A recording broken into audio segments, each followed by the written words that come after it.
Thank you for all attending the Kankakee County Board meeting from November 12th, or for November 12th, 2019. Today's invocation will be from Michael Zenz.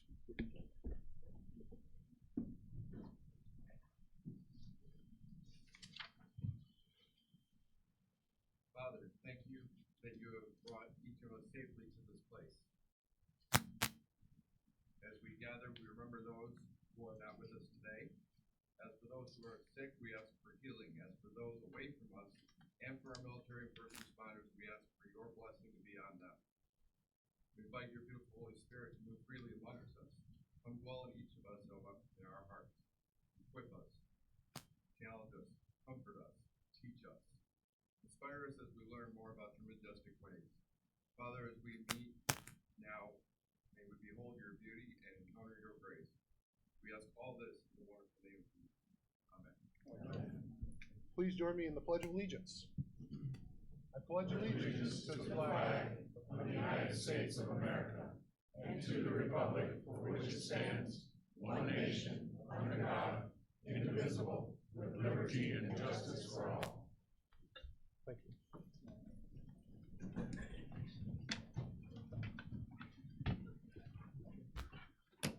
So before we do the roll call, I just want to mention, coming over here to the library, we knew we'd have a larger crowd, or had hoped, but so we do have some logistical, technical challenges, so bear with us. I think our team, especially Kevin Duval and Jason Shane, have put a lot of work into this, so we're gonna try something new here. So please forgive us for a few maybe technical missteps along the way, even though I don't expect that those will be happening. So if we could get the roll call, please. Mr. Washington. Present. Mr. Legess. Mr. Hess. Present. Mr. Tholen. Present. Mrs. Polk. Mr. Snipes. Present. Mr. Byrne. Present. Mr. Seroy. Present. Mr. Lear. Present. Mrs. Weber. Present. Mrs. Peters. Mr. Payton. Present. Mrs. Parker. Present. Ms. Dunbar. Present. Mr. Kinzinger. Present. Mr. Fairfield. Present. Mr. Zenz. Present. Ms. Haas. Mr. Carrico. Present. Mr. Eckhoff. Present. Mr. Smith. Present. Mr. Swanson. Present. Ms. Zakulo. Present. Mr. Featherling. Present. Mr. Donnell. Present. Mr. Wheeler. Present. We have a quorum. Alrighty, under public commentary, carve out 15 minutes in total for this. So please, be brief. If you maybe combine with other people around you, that'd be appreciated. We have a long meeting tonight, but we will extend at the discretion of the board if we get to the 15 minutes. So we have first up Ken Munjoy from Kankakee. Microphone's right in the middle. Good afternoon, all. I appreciate the opportunity to speak today. My name is Ken Munjoy. I am the president of the Northern Illinois Anglers Association and secretary of the Illinois Kankakee River Basin Commission. I am here tonight to express the positive feeling that both of these groups have for the expansion of the Kankakee River Conservancy District. I think that some of you may know about that, some of you may not. Conservancy District currently is centered in Moments with a ward of 5 people. There's a proposal to expand that through a corridor all the way down to Kankakee River through Kankakee County with representation from people who live in those areas. Signatures were submitted a couple of weeks ago on petitions in support of this movement. Signers of the petitions are people who live in the affected area. 655 people signed petitions to express their support for this. Only 330 were really needed, so about double of what was needed for that. I think we should express our appreciation to those people because they will see a slight increase in their property taxes, not a lot. I think they're talking about somewhere in the neighborhood of $20 a year for a $100,000 home. And I believe that's an estimate, but it's close. All of us will benefit. I do not live in that area. I did not sign a petition because I don't. But I will benefit from this as well as everyone in this room, everyone who lives in Kankakee County. The current board members of Kankakee River Conservancy District have expressed their support of expansion, even though that means that they lose some power. They see the greater good and understand that and know that it's going to be good for everyone involved. So as we move forward, I think that it's important for us to realize that, in my opinion, we are at a historic turning point in managing the river. Everybody knows what's happened in that past. For over 100 years, there have been issues, there have been squabbles with folks in Indiana and Illinois and so on. That seems to be coming to an end. There's a spirit of cooperation. There's a real plan. You'll see some presentations here in a few minutes about those plans. I've seen most of that myself already. I can tell you that it makes sense, and that by moving forward with everyone in the same direction, we can actually get something done. You'll notice the word plan is being used, not the word study. These folks that you're going to see presentations from studied the studies, and all the way back to the 1800s. It doesn't need to be studied anymore. They put together a plan. As long as we're all pulling in the same direction, this is going to get better. It's causing real issues with flooding now, and that's what has raised this issue to the top of the heap. So the small piece of this is the expansion of the Conservancy district, so that there are local people with local money available to make things happen locally, all pulling in the same direction for the overall plan, so that we're not all going willy-nilly doing different things. So we, at the Northern Illinois Anglers Association and at the Illinois Kankakee River Basin Commission, strongly support the expansion of the Conservancy district, and hope that you will too. Thank you. Thank you. Next up is John Beavis from Kankakee. Good evening. Thank you for the opportunity. A little later in the meeting, you will be voting on a food fee license increase for the health department. So I'm here to promote that, and I know at the executive committee, I was asked a couple of questions about studies and whether or not we had done that or not. Question kind of confused me for a moment, but going back, I realized that we had, so I wanted to go over some of that with you now just briefly. There are 638 total food establishments in Kankakee County that the health department licenses. The health department's environmental health budget is $437,500. The food program is partially funded by the local health protection grant. That comes in from the state at $141,300. That funding has remained the same for 15 years. It has not gone up. The state of Illinois has not given us any more money. That money also funds wells, septic, solid waste, vector, body art, and tanning that the health department is involved with those inspections. The non-grant funded amount then for the rest of the budget from the $437,000 is approximately $258,000 unfunded. That is offset then by the fees that we charge through the licenses and a few other fees then at the Environmental Health Division. The food program represents 70% of the workload of the work that is done in environmental health, and that includes all original inspections for the food program, re-inspections, follow-ups, nuisances, fires, and foodborne illness investigations. The total cost then, based upon that $258,000 unfunded, divided by the number of facilities that we have, the cost for a facility to break even would be $516 then. That's what we would need to charge for each facility, and we are not. We are asking for a $50 increase that would bring the high categories up from $350 to $400, $300 for the medium to $350, and $200 for the lows to $250. The lows, the mediums, and the highs are based on the menu items. At $350 for a high today, that comes out to $1 a day that the restaurant pays for its license. $1 a day, based upon what they then are charging us as the consumers when we go out to eat. The last increase was 5 years ago, so each year the costs continue to go up for us, our salaries, our utilities, and all that, but the licenses did not go up for those 5 years. We don't raise them every year. We just have been looking at them approximately every 5 years and adjusting as we go. The time involved to do the inspections has increased 20% this year because the state of Illinois had changed the way the inspections were done and adopted the FDA's food code, which became more of a, instead of looking for point violations, they want us to do a risk-based inspection. So that increased the inspection time by 20%. So it's taking more time to do that. The current expenses for the environmental health budget then at the 258,000, the unfunded, our revenue comes in at 232. So we're looking at a $28,000 deficit. If this approval is approved tonight, that would bring us to break even at the 250, basically just a little under 257,800. I'm all right with that.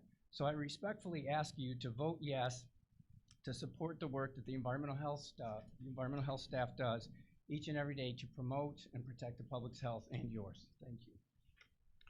Thank you. Next up is Kathy Brunick from Moments.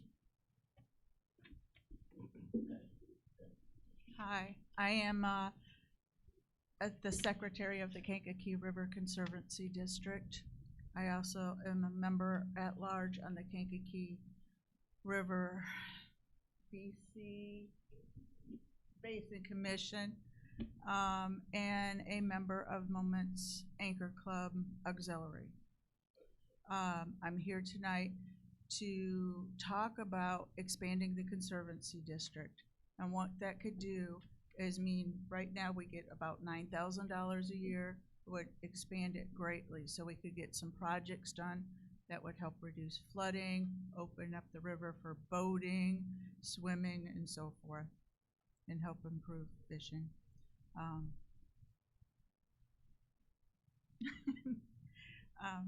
So I just want to say we appreciate your support. Thank you. Sister Mary Ellen Meckley, I believe, from Chicago.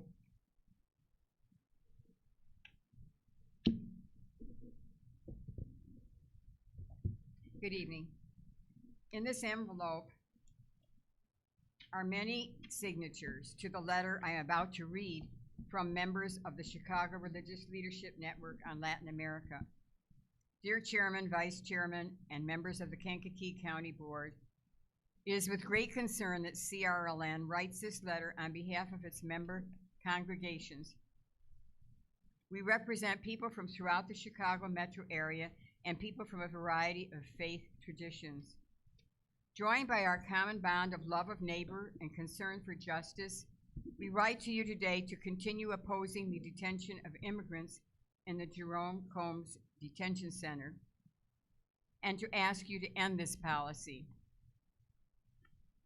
The recent visit by Congressman Garcia and other elected officials was not, quote, garbage or a, quote, circus, as Sheriff Downey described it, but rather a light into a world that is hidden from us. No matter how Sheriff Downey and others may want to paint the conditions at this detention center, you cannot deny the fact that it remains a prison. A cage is a cage, no matter how beautiful it is. For that reason, we will continue to oppose your current policy and any future policies that criminalize immigrants and use their misery to generate income for Kankakee County. Ever vigilant, and signed by Juan Carlos Hernandez, the CRLN Immigration Program Coordinator. Thank you. I have Margaret Clark from Skokie.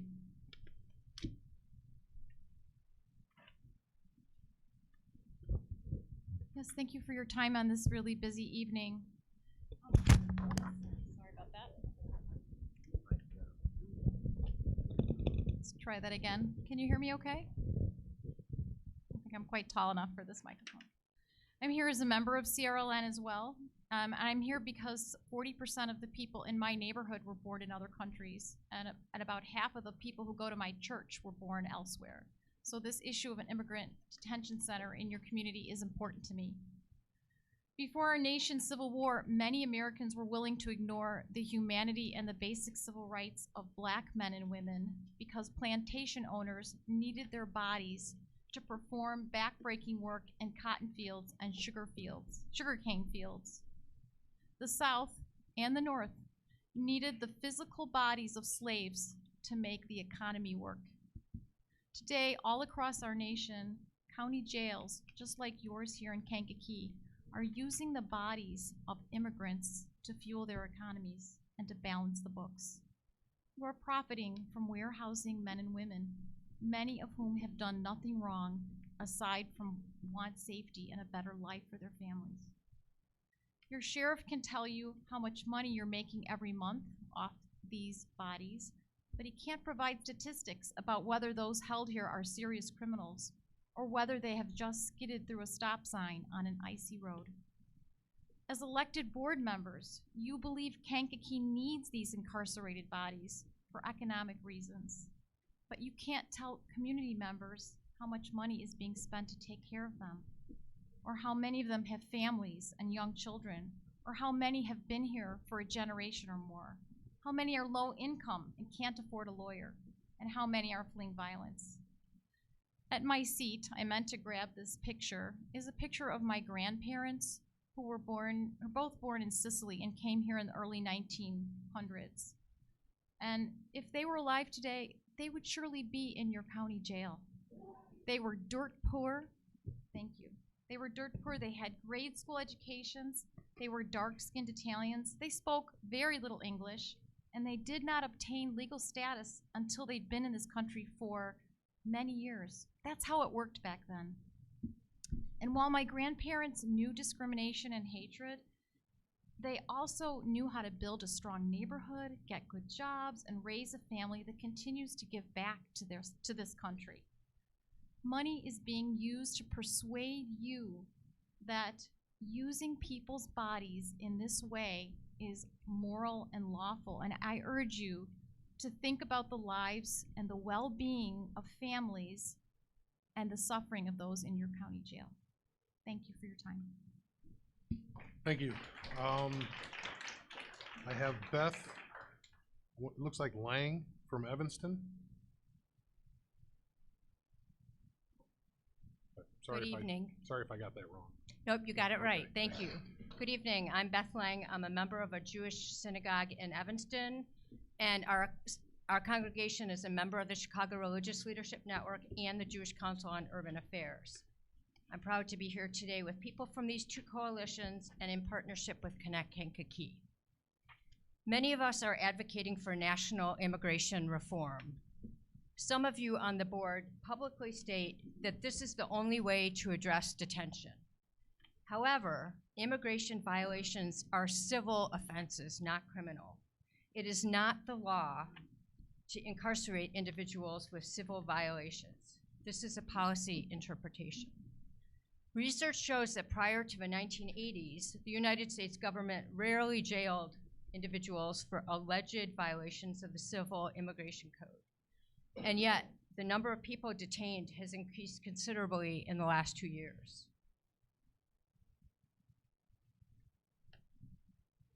While the overall total number of individuals held in immigration detention has increased, a small percentage of them are guilty of serious crimes.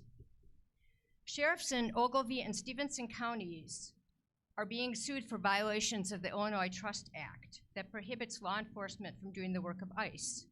The suits are on behalf of 3 clients who were stopped for minor traffic violations, were released on bond, but the sheriff's offices broke the law and held them for ICE. At the same time, immigration detention centers have faced numerous civil and human rights violation complaints, including allegations of substandard medical care, sexual and physical abuse, and exploitative labor practices. Yet the current administration has sought to further expand immigration detention in contrast to the law that considers immigration violations to be strictly civil, that is non-punitive and merely preventative in nature. Why am I citing the fact about civil immigration policy?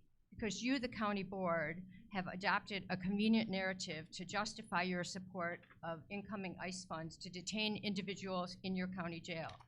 You claim you're supporting the law, but it is a policy, not a law, to detain individuals with immigration violations. You are choosing to detain people. I urge the board to ask questions about the sheriff's plans to expand your facility to detain people for civil immigration violations. You can oppose ICE presence in your community. And I have abstracts of the reports I've cited to enter into the public record. Thank you for letting me speak tonight. Thank you. That was the conclusion of the 15 minutes. Is there a motion to extend public comment? Ms. Dunbar, Mr. Washington, All those in favor say aye. Those opposed? Looks like ayes have it. We'll extend it for another 15 minutes. It's 5:50. Alrighty, is Jonathan Schinnebarger from Bourbonnais?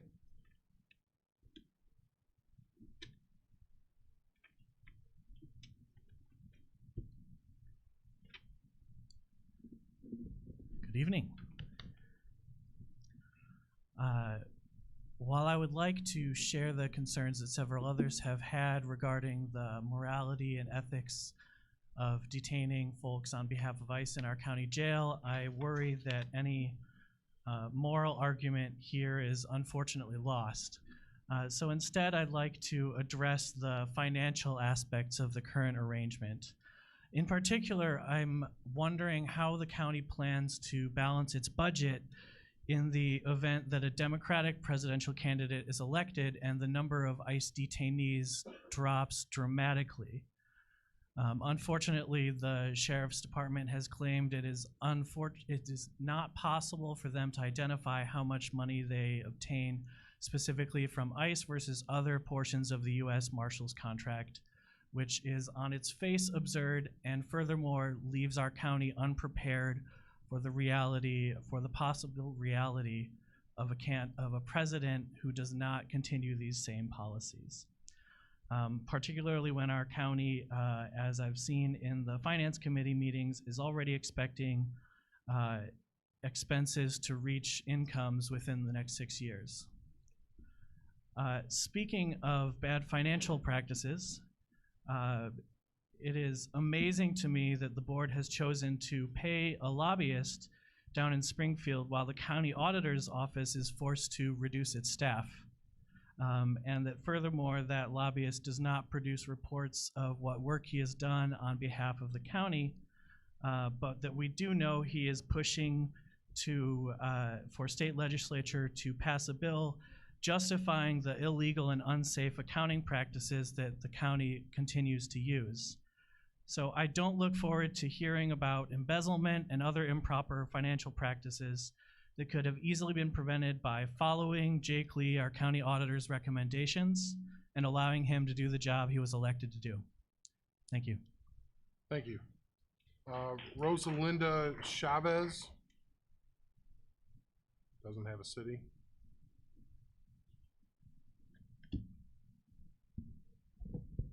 Good evening. My name is Rosanna Chavez. I'm a sophomore at BBCHS. I'm part of the Youth Advisory Council. I'm also part of Teen Court, and I also have done activities with the Hispanic Partnership in Kankakee. The U.S. National Institute of Health did a national survey called Monitoring the Future that found that 1 in 4 12th graders said they would try marijuana or increase their use of the drug if marijuana was legalized. 1 in 4. What if that was your child? This is what youth across the nation are saying. But if we look at the Kankakee County High School students, they were asked in the 2018 Illinois Youth Survey, how much do you think people risk harming themselves if they smoke marijuana? 56% responded no risk or slight risk. That means our youth already think marijuana is not that bad. And do we really want the message that our government and leadership think marijuana isn't that dangerous? We are here today as student leaders who care about how this decision will impact our brothers and our sisters. The normalization of marijuana leads to the false idea that marijuana is not that dangerous and that it's okay for teens, when in reality, it's only okay for those who apply, for those who are 21 and older. Commercialization of marijuana leads to the wrong idea that marijuana is safe. In Anchorage, Alaska, school suspensions for marijuana increased more than 141% from 2015 to 2017 after legalization. Since 2012, the percentage of Colorado suspensions for marijuana has risen, and marijuana remains the top offenses in school. The fact that I can walk into my school bathroom and see students hitting their dab pen or after school doing little sales, I think that should be something that is worrisome for all of us. Moving on the issue of teens, the teen brain grows 3 times in your lifetime. The first time during utero, and the second time when you're 2 to 4, and the last time is in your teen years. As the brain grows, it is more vulnerable to addiction, which is why your mother probably didn't smoke or do drugs while she was pregnant with you. Introducing alcohol and drugs is not a good idea for teens. The risk of addiction is way much greater in teens. For example, 1 in 11 adults who use marijuana will become addicted. The ratio increases to 1 in 6 teens. And the marijuana industry knows this, which is why they're targeting me and my friends, and they're not only hoping to addict us for life, they're succeeding in doing so. In fact, a recent study found that the impact of using cannabis was worse on teenage thinking skills, memory, and behavior, more than underage drinking. Drinking alcohol and smoking weed at a young age is known to cause problems with learning, attention, decision-making, and academic performance. This study found these problems increased as cannabis use increased, and the effects were long-lasting, unlike those of alcohol. Our future teachers, legislators, and our future leaders, they should think and they should know that marijuana is not okay for teens, and it's up to us to make sure that it's known. Thank you. I have Trent Wills from St. Anne.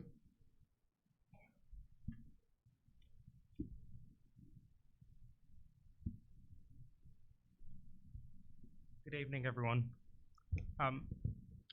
As he said, my name is Trent Wills from Moments, Illinois, and I'm also here to talk about the Marijuana Act. We have seen this in other areas where marijuana has been legalized, such as Colorado, Washington, and California. Like Big Tobacco of the past, Big Marijuana knows that it needs a lifelong addicted customer to get a profit they want. Addictive industries generate the share of their profits from addicts, not casual users. This means that creating addicts is the main goal. And as every good tobacco executive knows, this means targeting teens like my friends. If this sounds familiar, it should. The tobacco and alcohol industries follow similar patterns while selling their illegal substances. And we know how the stories end. Money-hungry industries targeting the vulnerable will stop at nothing to increase addicts and addictions for profit. Why would we want to repeat this with marijuana? Why would we want to let them take advantage of us? Aren't lives more important than dollar bills? Don't let wealth blind you of my peers' health. These photos are some examples of how the industry targets students. Pop-Tarts, P-O-T tarts, made to resemble the popular breakfast food Pop-Tarts. Adults aren't the main audience who's eating Pop-Tarts, are they? They are clearly targeting kids. Look at these breakfast cereals and candies that are very popular among teens. Cap'n Munch, Chronic Toast Crunch, Fruity Loopies, Keith Kat, Munchie Ways. Again, the industry wants our youth. As stated before, the industry wants to target youth. Why though? It's the same tactic as big tobacco and alcohol industries. They are targeting the vulnerable and developing teen brain. These are more likely to become addicted. They want a customer for life. If they can hook youth on marijuana, they will have a customer for life. So do we really want to legalize another big addiction industry that targets youth to make a profit and addiction? Thank you. Thank you. I have Alicia Basel from Kankakee. Good evening. I am here representing the Kankakee County Health Department and wanted to take a moment to discuss the cannabis ordinance that you'll be voting on later. I wanted to use this time to touch on some of the communities in Illinois who have already chosen to opt out of allowing cannabis or allowing the dispensaries. These include DuPage County, Libertyville, Lisle, Plainfield, Morton, Wilmington, Bloomingdale, Mokina, and Naperville. Many of these communities we know are to be affluent or prosperous, which I think is what many of the communities in Kankakee County would like to be labeled at if they are not as well. The Mokina Village Administrator is quoted to say they chose to opt out in order to maintain the overall health and welfare of the village. In states that have already legalized cannabis, a majority of communities chose to opt out. 70% of Colorado, 74% of Michigan, and 78% of California do not allow dispensaries in their communities. Reasons for opting out included the thriving illegal market, the negative impact of school and workplace performance, and the decrease in community and public safety that is found in communities that chose to opt in. So I just ask you to take these points into consideration before making your decision. Thank you. Thank you. Lindsey Wilson from Kankakee.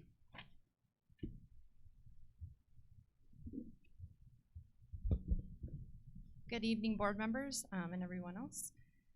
So I'm going to kind of continue on with this conversation about the important decision that the board is going to be faced with on deciding whether or not to allow dispensaries to establish in unincorporated Kankakee County. So there are many concerns that continue to arise as we study communities who have allowed recreational marijuana within them. The increased crime rates, the increase in ER admissions, traffic accidents, and fatalities related to marijuana, and against popular belief, there is an increase in black market activity. What I really want to focus on is from my perspective as a health promotion specialist with the Kankakee County Health Department. I'm in the schools doing education with students about how their behaviors and their choices have consequences and how that will affect them. And we know that it's well studied that when a substance becomes normalized, as we've seen with alcohol and marijuana, the youth perception of harm decreases and the use increases. Recently, we've seen this with the increased use in the electronic nicotine devices or vapes. And most notably, we've seen this with alcohol use, which is one of the most normalized and most used substance among our Kankakee County teens. As they talked about earlier, according to the youth survey, marijuana use among Kankakee County teens continues to rise, even among 8th graders. And to put this in perspective, we are already looking at nearly 1 in 4 Kankakee County high school seniors who reported using marijuana within the 30 days prior to taking that survey. And although the legal age to purchase is 21, we expect those numbers to mimic that of other states who have legalized and continue to raise as dispensaries begin to pop up and the use of cannabis continues to be normalized. Your decision on this topic will undoubtedly shape perceptions by our younger people. I ask you to contemplate what message you want to send to them. Again, I understand that the bill passed at the state level is for those 21 and up to legally purchase cannabis products. But what we have already seen marketing, like Trenton mentioned before, that are aimed directly at teens. He mentioned pot tarts, like he said, POT tarts. There's also things like Keef Cats, Captain Munch, and most of them with significantly high THC levels, some over 30 or 40%. We expect to see these exact same things showing up in our communities. I believe at the very least, a review of these policies and how they'll impact our youth in our community and whether or not they'll make them safer or healthier is something to be considered as you make this important decision. Thank you very much. Thank you. Kate Reed from Bourbonnais.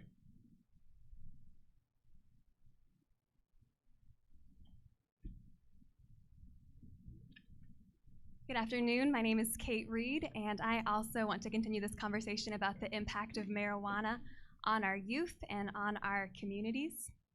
As been stated earlier, 1 in 4 youth, according to a national survey called Monitoring the Future, high school students said that they would either start using or increase their use if marijuana is legalized.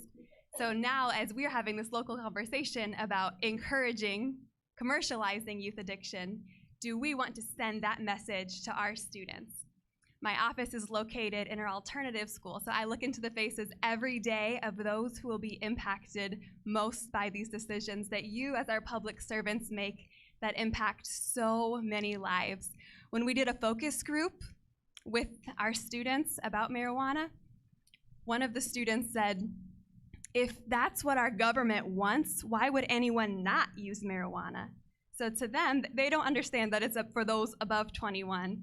To them, it's a letter of endorsement from our local government encouraging youth addiction. And why does that matter? because according to the National Institute on Drug Abuse, 1 in 6 high school students who use marijuana will go on to develop a marijuana use disorder. And that has lifelong implications: decreased IQ, decreased lifelong earning potential, decreased productivity. There's so much progress being made in Kankakee County to become a thriving community, and I love this community, and I am so encouraged by the progress being made. And I think this would be one of the easiest ways to combat all of that progress, to become a place where our youth can flourish. So in conclusion, I would just encourage you to think about the ways that the marijuana industry is targeting our youth, and to choose public health over corporate wealth, and lives, people over profit. Because I'm someone who had a family member killed by someone driving high on marijuana, and I don't want other youth to have to sit in those courtrooms and those funerals like I have. So thank you, public servants, for thinking about the lives of the decisions that you make. Thank you. Thank you. That concludes the second extension. I have 4 left here that are of the same vein as the recent ones. Would anybody like to make a motion to hear the last 4?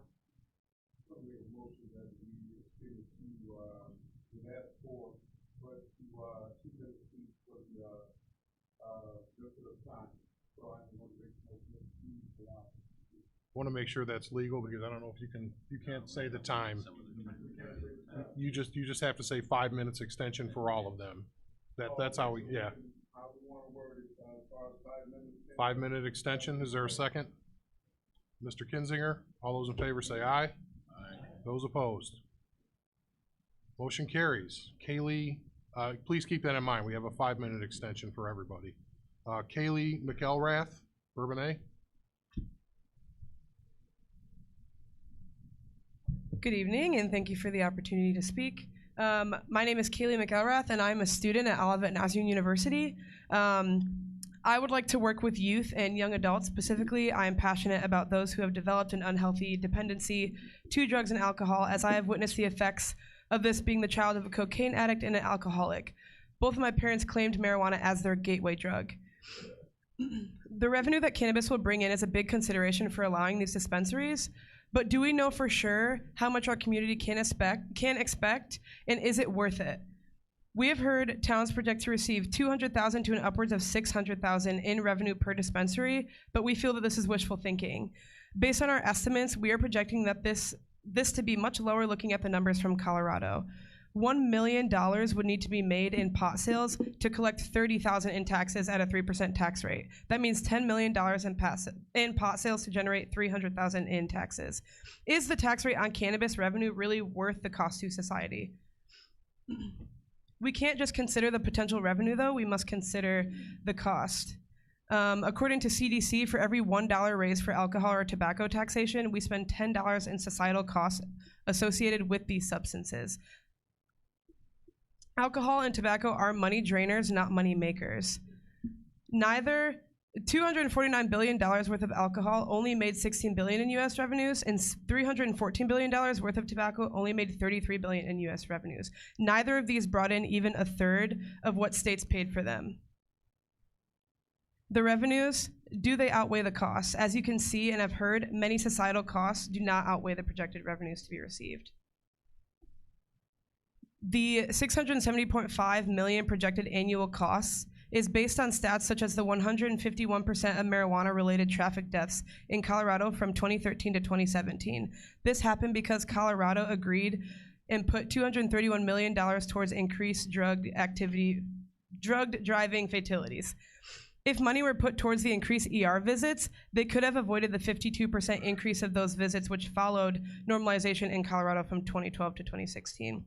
I say this because there are other considerations other than the revenue.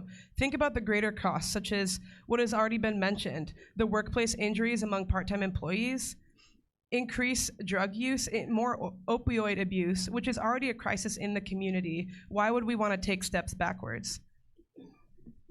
Money from the community is needed for things such as drug driving awareness campaigns, drug prevention programs, pesticide control and other agricultural oversight mechanisms, and long-term health impacts. To say that we wouldn't see a negative impact in our community if this much pot was sold in the community is naive at best, especially when we know the cost to society statewide is more than the revenue. By looking at state data, why would this be any different at the local level? Thank you. I have Cassie Appleton from Bourbonnais. Good evening. Thank you for the opportunity to speak. My name is Cassie Appleton, and I am a senior social work student at Olivet Nazarene University. And as a future social worker, I am here tonight because I am concerned that the commercialization of marijuana in our community will impact the community and clients I hope to serve in the future. Cannabis is an addictive substance that is misunderstood, and there are addiction profiteers that are targeting youth in their marketing in order to gain those customers for life for their own profits. And as public servants, you have a responsibility to protect our youth and create a safer and healthier community. Tonight, I ask that you choose to opt out of allowing the commercialization and normalization of marijuana in our community. If this is not on the table, I ask that you consider a moratorium until we can better understand the impact that normalizing and commercializing marijuana will have in our community. The potential risks are great, including increased DUIs, increased usage among youth and adults, increased crime, increased hospitalizations, and many more. So wouldn't it be worth it to be sure of the impacts before we proceed? Tonight we have the opportunity to limit the local damage by opting out. The opportunity to send a message to our community that getting high is not a fun or safe activity.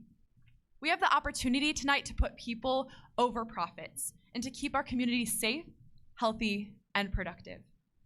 We have the opportunity to opt out of retail sales of marijuana in our community. We as youth are doing what we can to keep our community safe, healthy, and productive, and we hope and pray that you as public servants will do the same. Thank you for considering the lives impacted by this decision. Thank you. Thank you. That concludes public comment. We've extended it. There was 2 left, but does the board want to move on, or do they want to hear the last 2? Motion? Motion to move on. Second? All those in favor of continuing on with the agenda, say aye. Aye. Those opposed, same sign. All righty. Thank you all for your comment. Moving on, vacancy and appointment. Tonight we have a couple of gentlemen who are going to be asked for your approval to be appointed to the board. The first is Chad Miller to fill the unexpired term for District 25, for District 25 on the Kankakee County Board. Is there a motion to accept this? Colt Neckoff, second, Mr. Byrne. Is there any discussion on the topic? Alrighty, all those in favor say aye. Aye. Those opposed, same sign. Motion carries. If you want to join us, Chad, and get sworn in real quick.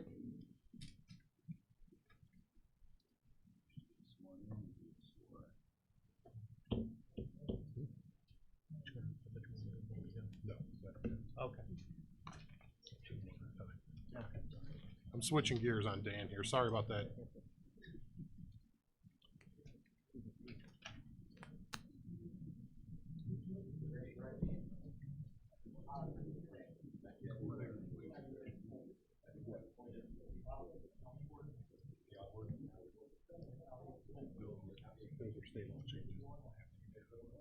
Yeah, those are all the stuff.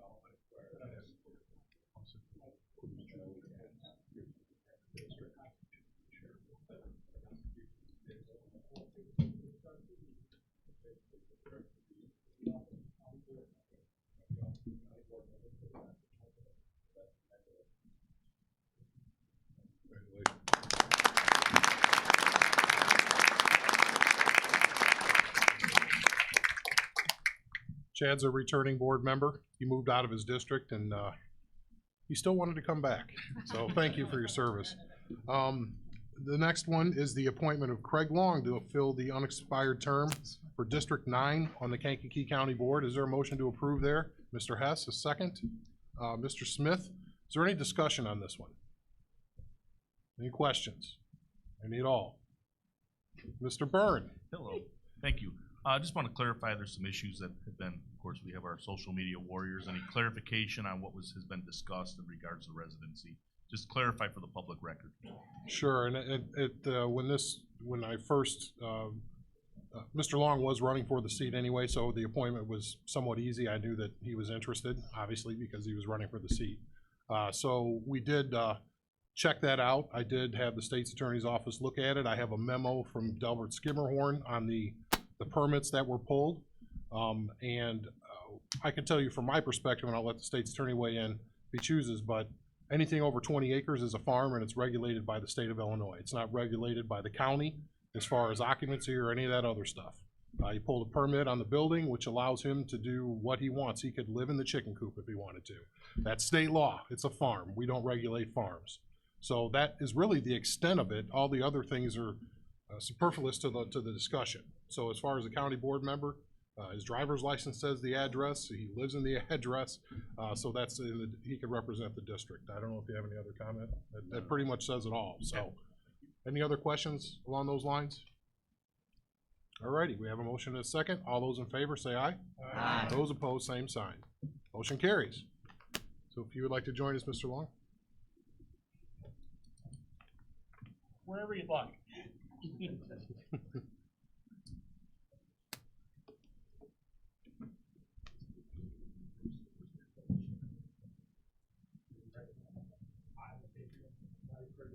Having been appointed to the office of county board member in the county of Kankakee in the state of Illinois, do solemnly swear that I will support the Constitution of the United States and the Constitution of the state of Illinois, and will faithfully discharge the duties of the office of county board member to the best of my ability. Thank you.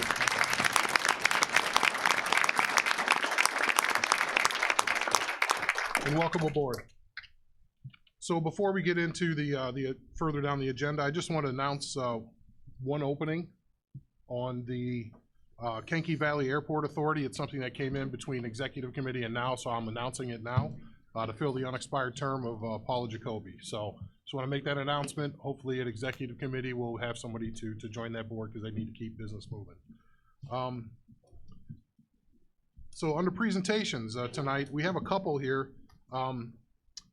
Scott Pilak is the Executive Director of the Kankakee River Basin, Yellow River Basin Development Commission. Scott, you can come on up, please. And, yeah, Scott, your microphone's right up here, so we're gonna put you on the stage. Is that all right? It's good to see you. Okay. So Scott is a former state legislator for Indiana, and he accepted the position of the Executive Director when this new commission was formed, the state of Indiana, and he can explain a little bit about that, but when they put this together, they fine-tuned the organization, and amazingly, they funded it. So we're trying to learn here in Illinois how to do that. So, but no, I do appreciate it. If you would please go ahead and explain a little bit. Yeah. Thank you, Chairman Wheeler, members of the board. I'm very grateful for your invitation to speak for a few minutes here this evening. I really just wanted to say a few prefatory things before the main event of Bob Barr and Sivash Bake making their presentation about our work plan for the Kankakee River. I want to report that the partnership between the state of Indiana and the state of Illinois on this issue has never been stronger. After the 2018 flood in the Indiana legislature, it was acknowledged at the highest levels of Indiana state government that something needed to change. We needed to reinvest in the Kankakee River. We needed a long-term work plan that was targeted on root cause solutions. We needed to figure out a way to engage an entire region to support a major endeavor. And we needed to be able to reach across the state line.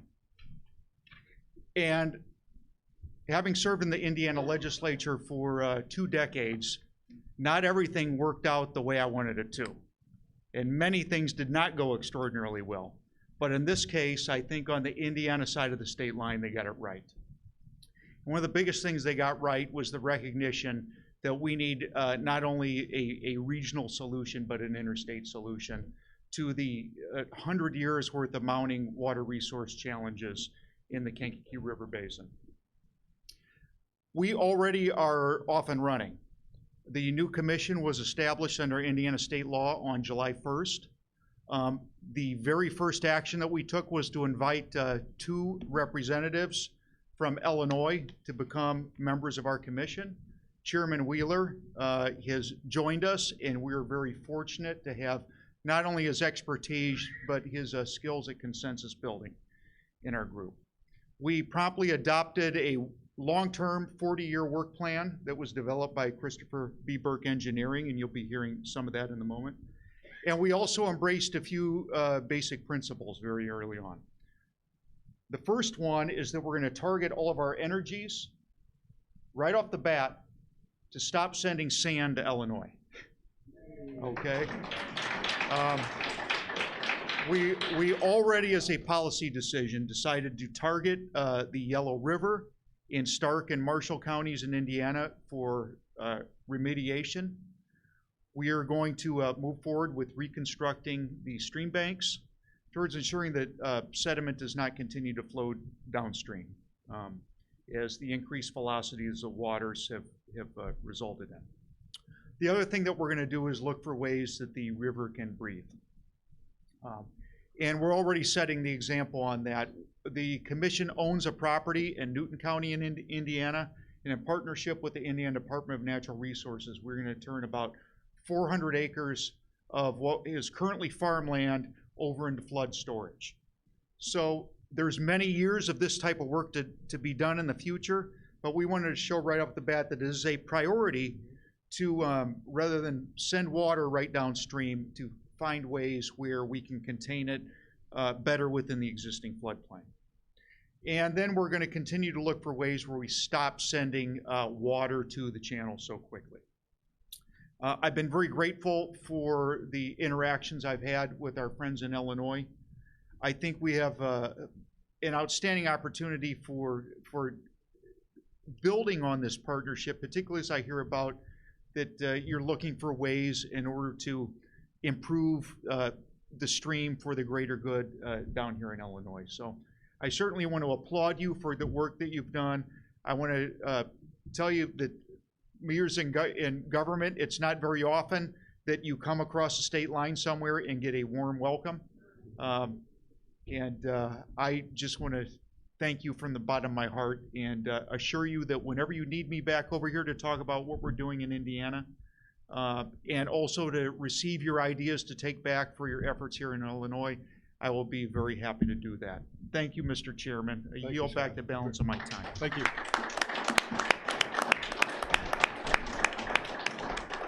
No, thank you for coming. I did lie to him. I said he was going to be done by 6 o'clock, even though I was pretty sure he wasn't going to be. So he wouldn't have came. No, I'm just kidding. The next, as Scott had mentioned, that we have Bob Barr and Savash Beck.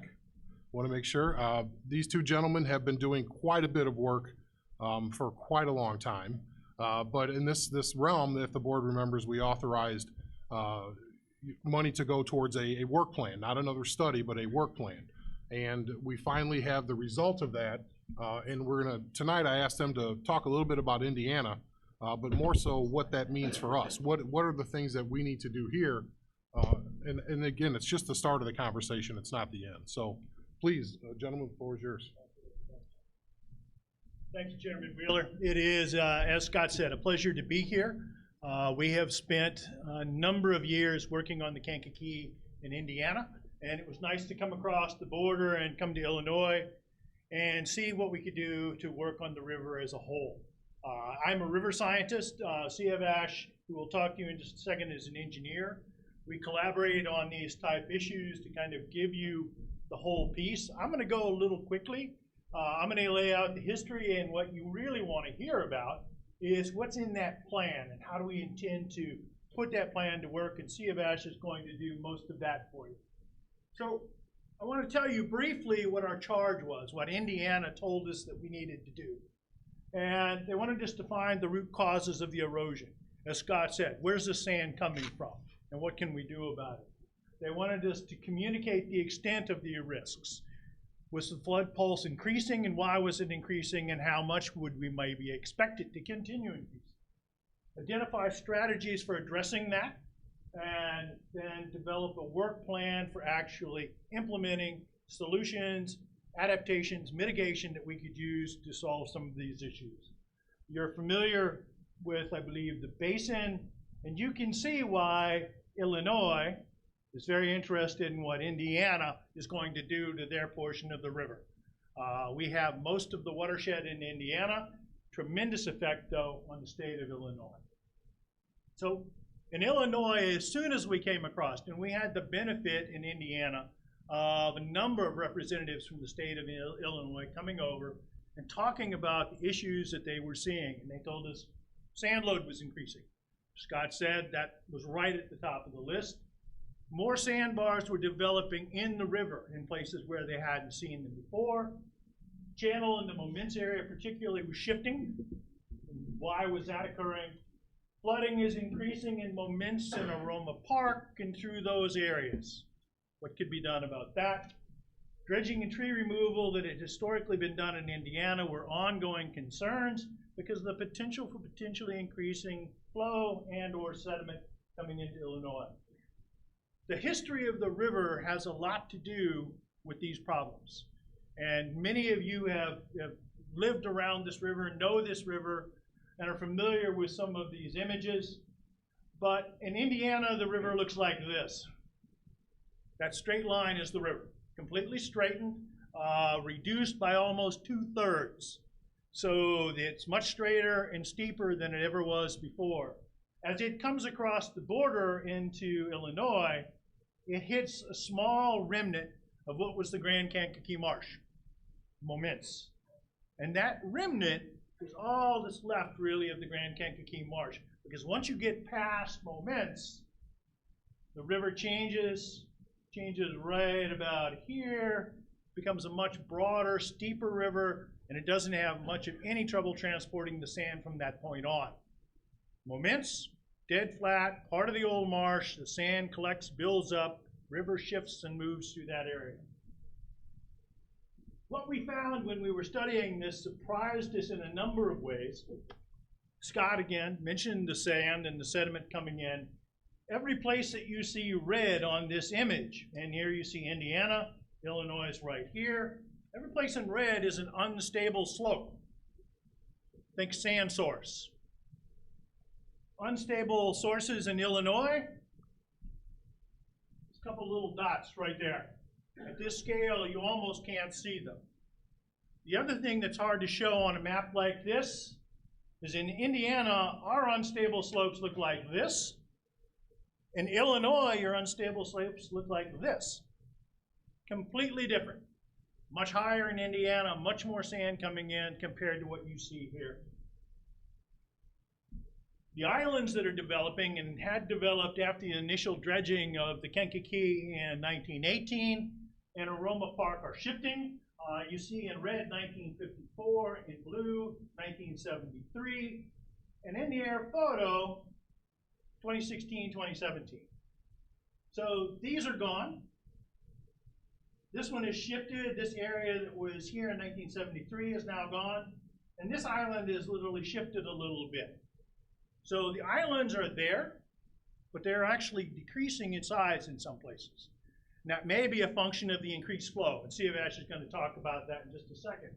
But that's something that is a little bit alarming, believe it or not. Because if it's already able to start moving those, as it continues to go up, that will change as well. We also had been told that the flow was coming into Illinois because Indiana had levied up both sides of the river and just shot it over into Illinois. And I had heard that, I had looked at that for years. This map shows you every place where there isn't a levee or a berm-like structure in Indiana. Everything in red, and every one of these yellow dots is a tributary coming in.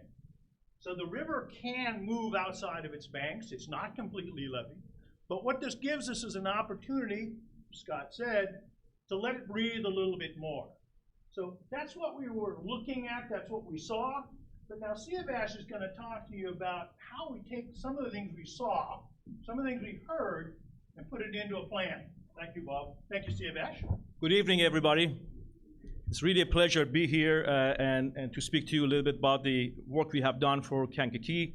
One of the things that I wanted to go over first is the extent of flood risk we see in the Kankakee County. You can see some of that. There's some blowout of area near Aroma Park, another one by Moments. Everything red dot, if you can see it, is a structure or some sort of a housing that is in the floodplain. And there are yellow lines which show the road. And this is also in our plan, which is online, and you can also look at it later. But the important point is that we see several clusters or homes in the floodplain and are suffering from that one. The key point is that they are in the floodplain. This is where we expect the flooding to happen. But the news, I guess the bad news is that what we believe, everything which we are seeing is that there is increase in flooding that's coming, increase in rainfall, increase in flow that's coming. So this situation you're seeing gonna be expanding somewhat. That's how we need to be thinking about strategies to address those changes. In terms of rainfall, some of you may have seen this. On the right, you see the percent change in total annual precipitation falling in heaviest 1% of events. So if you have a top 1% of the events, an inch or a couple of inches or more, you are seeing about 42% increase in precipitation that we are seeing annually in Midwest. Really significant. This is happening last 40, 50 years. This is what's happening in the past. We're not talking about what's gonna happen in the future. In the past, we have been seeing those 42% increase. Graph on the left is kind of interesting because this is deviation of number of significant events that happen from normal. You can see we have 1910, 1920s, 30s, and where was most of our infrastructure built? Where was we have those houses or many of those in roads are built are in this season. You can see pretty low numbers, but numbers are keeping going up. So the amount of precipitation has been heavily increasing over time, and that's why you do remember things from 50 years ago wasn't like this. And now you're seeing much more events because the situation has changed over those 50, 60 years of data. And what it's telling us is that some of the management strategies that we may have in the past may not work anymore with this kind of system. In terms of what you see in the streams, flow that goes into the streams, you are seeing also a significant increase here in the gauging station in Moments. Savash, if I could, please, could you speak into the mic? Because this is live streamed. Okay. I know you're getting into it, but as you should. I will start here. We need to have everybody here. Please chain me to this desk. Would you? The sheriff's got some stuff somewhere. We can. I didn't. I sure will speak. Thank you for. So. Hey, portable mic's coming. There you go. Yeah, Bob and I both have some issues of staying in the place. Is it on? Can you dim these? Okay, all right. So in terms of flow increases, this is in Moments. We have gauging stations in Moments. What they're measuring is the elevation of the water and also velocity of water. So you, in the result, is how much flow is going through your streams. And if you look at 1915 through 2015, so we have 100 years of data that we are looking at, you see a very significant trend in increasing peak discharge. These are the highest peak discharge observed each year. And we are seeing significant increase in Moments. We have 77% increase in those flows over the past 100 years. I want to ask a quick question. You know, you have this discussion about climate change and what causes it and what happens, and I'm not interested in that because I see so many other issues here that are important to discuss. But how many of you think this trend is gonna go this way? No, it's gonna be either the same or higher due to climate change. So what is changing? What we have seen is a trend which is very much increasing, and we expect that to increase further based on what we're seeing. So again, our strategists have to recognize that. This is what is coming to the Kankakee at Aroma Park. There's two major tributaries. One is Kankakee, one is Iroquois River. This is what is coming from Iroquois River as it joins in Aroma Park. In here, this is a station on Chabans on Iroquois River. And again, you see a very significant increase in peak discharges, very similar to what we saw in Moments. Again, 88% increase. These two streams join together, go through the Aromba Park, Kankakee, and then finally to Wilmington. And there we are seeing 122% increase over the flow over the last 100 years. 122%. That means whatever we have been seeing 100 years ago is more than doubled within things. Obviously, this has consequences in what's happening and what you are experiencing. So why are these peak flows and rainfall increasing? Of course, the rainfall, we know what's increasing. Let's discuss about peak discharges and there's those volumes that we see increasing. Some of that has to do with the rainfall, of course. But we're also seeing other issues, and one of them is uncompensated urban development. In Indiana, and I'm sure in Illinois, there are detention requirements, and some of that is going to be compensated because of those peak discharges. But in many cases, the volume is still increasing. Kankakee River watershed is heavily agricultural. 80-something% or 85% of it is agricultural. And what we're seeing is that as rainfalls are increasing, the intensity and the density of those drainage tiles are increasing. We have more and more farmers, both in Indiana and Illinois, trying to get rid of water as quickly as possible. What this does is short circuits basically pretty much the whole direction of how the rain goes into the ground and it sends it quickly into the stream. And so all three of these factors are responsible, and that's why we need to trigger all three of them if we want to get out of this rut somehow. How does those increases affect our management strategies? Well, controlling flooding in the traditional structural ways that we have done in the past is no longer feasible. We discussed that in Indiana, saying that because one of the suggestions was, can we have this big levees along the thing, make it bigger, larger? Really is a moving target. First of all, you cannot fit all that water into a small corridor. Secondly, you displace the problem into somewhere else, in this case, Illinois. So that's not a solution. We cannot do those things with a moving target. Strategies have to be cognizant of continued increase in fluctuations of flow. That means that we are thinking management versus elimination of the hazards. Nature-based solutions can better cope with this changing climate, and we have examples of that kind of nature-based solution using what Mother Nature does, and we have implemented some of the pilot projects in Indiana, which we're hoping that most of those projects look like that. And finally, minimizing the impact of agriculture and urban development is really of prime importance for us to look at as we go forward. Strategies have to address that as well, something throughout the United States have not been happening in the past. We have been doing a lot with the urban areas, but not in the agriculture areas. Impacts are the same.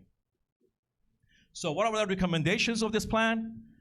First of all, addressing this kind of a changes, given the climate change we have, addressing those problems has to be taken a different road, different path. And we are doing that through two major strategies, adaptation and mitigation. And we have not really talked about adaptation that much. All the time when we look at engineers, particularly me, our type of people coming speaking to you, is always about mitigation. Do this project, do that project. We also need to understand the adaptation, meaning that things are changing, but need to understand that. If you are living in the floodplain, probably you should expect flooding. And so the question is that how do I cope with that? And that's a type of strategies versus before we say, oh, we're gonna eliminate the flooding. We are not able to do that, particularly in the large river system like this. But we're not gonna just throw our hands off. We have to do some things as much as we can to reduce those stressors in the system, try to at least keep a hold of that so that it doesn't get worse. But we have to do all that without adverse impact to others. And that is one of the major things we adopted very early on for the work plan, and Indiana 100% bought into it. We cannot expect transferring our problems to other people.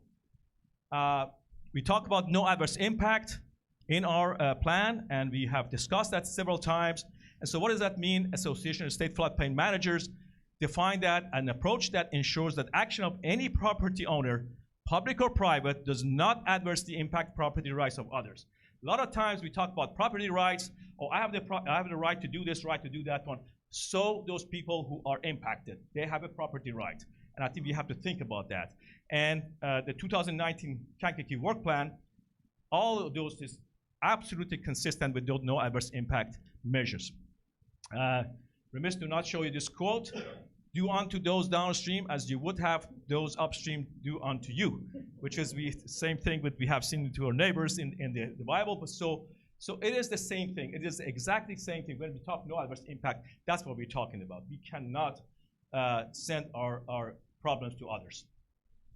So the recommended adaptation strategies I talked about: strategically protect the critical facilities, infrastructure, homes, businesses from flooding through perimeter protection, not river levees, because these river levees impact others, whereas if we need to protect something as a particularly critical facility, then we may need to do that locally.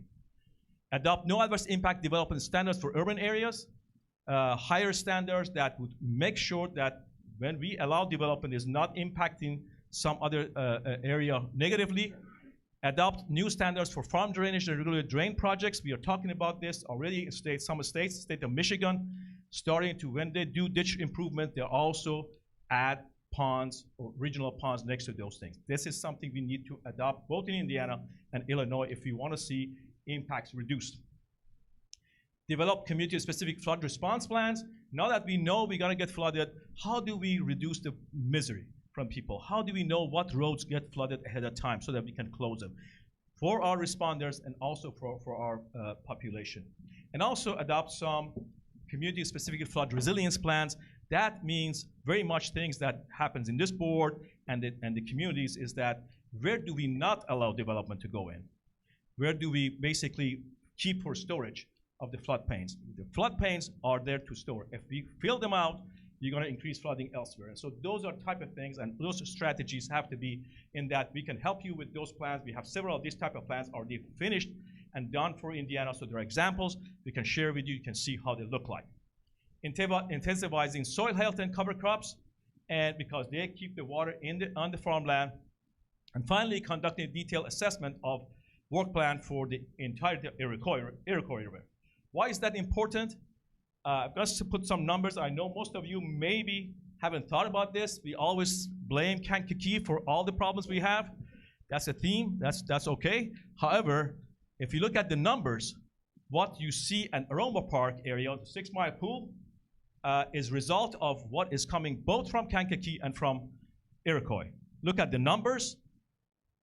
This is Kankakee River, above Iroquois River, 230,000 sediment load tons per year of sediment, 22,000 cubic feet per second of discharge. Iroquois River, almost double that coming in there. So most of the sediment and most of the water is coming from Iroquois. Yet, we don't have half or even a tenth of the studies or knowledge of what's happening in the Iroquois River.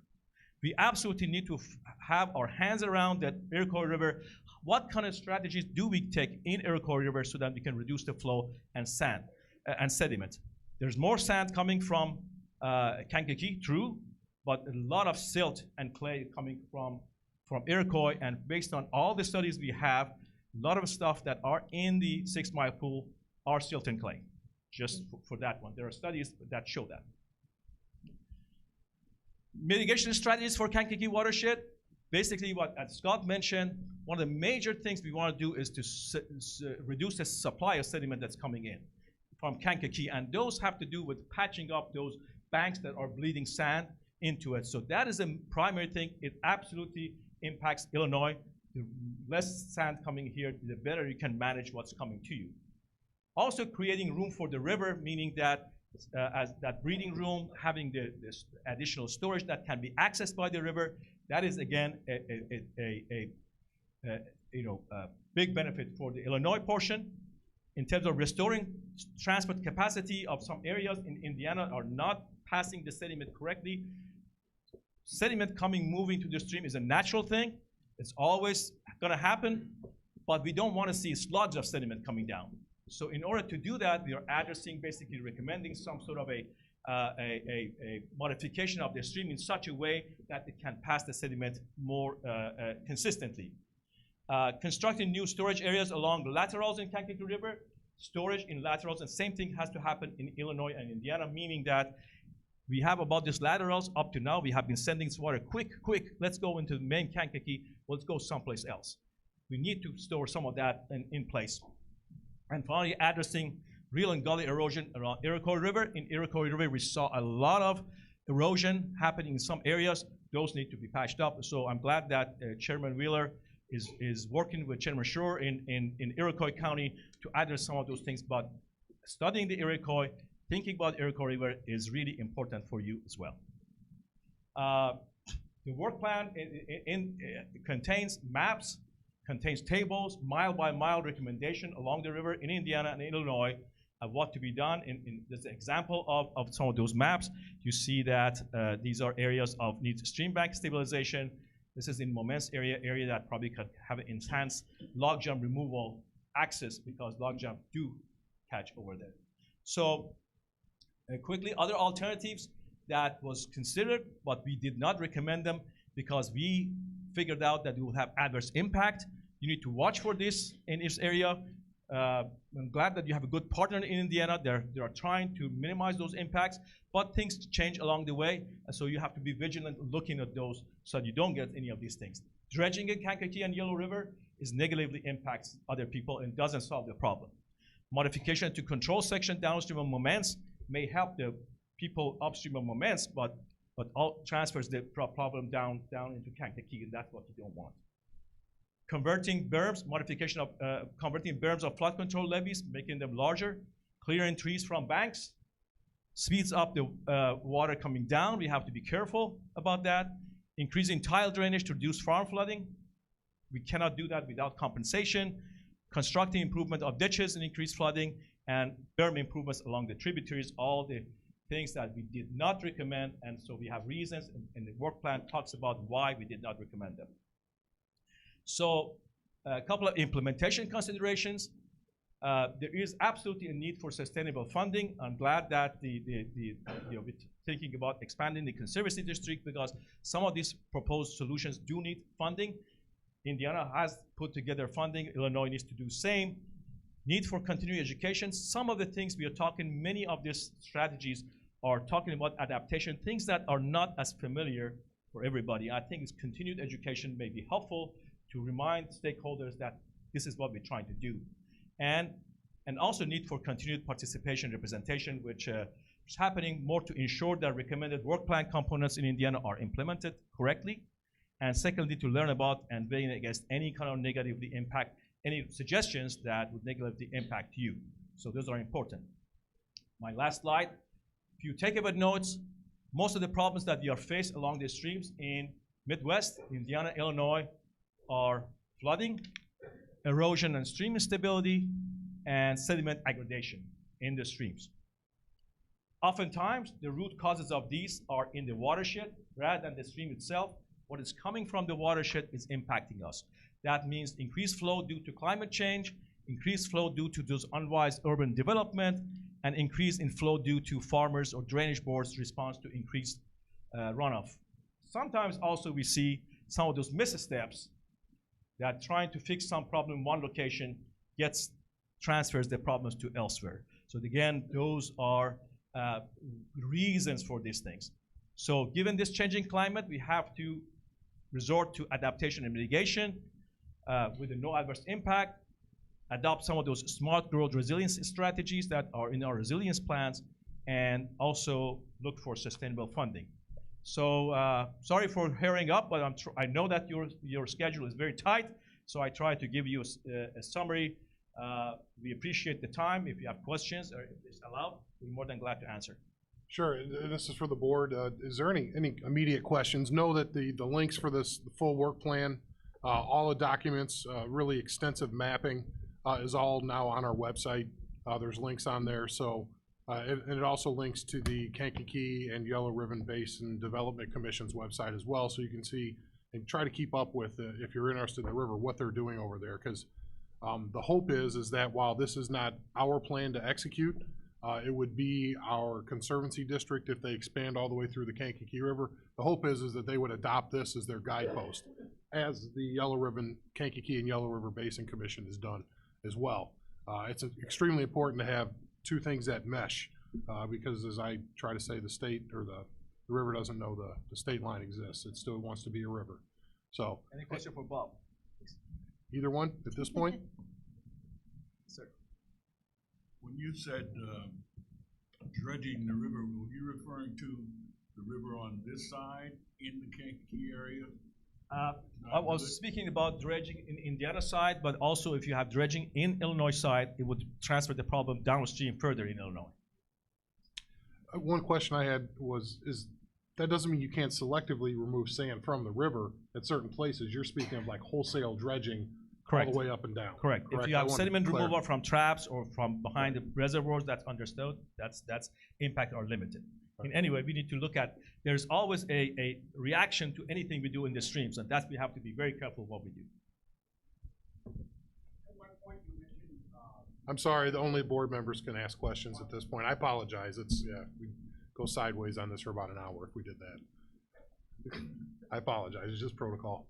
Any other board members? We'll be more than glad to answer your questions. We can go outside if you want a question. We will do. Please do. And then we also, if you couldn't see those, we have those boards in the back, in the far back after the meeting or during now, if you want to go up there and take a look at them and see those things up close on what they found. So. Thank you for your attention. Thank you. Thank you.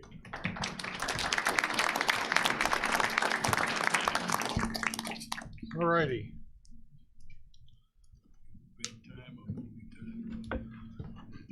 Thank you for coming. I appreciate it. Got a hot mic up here.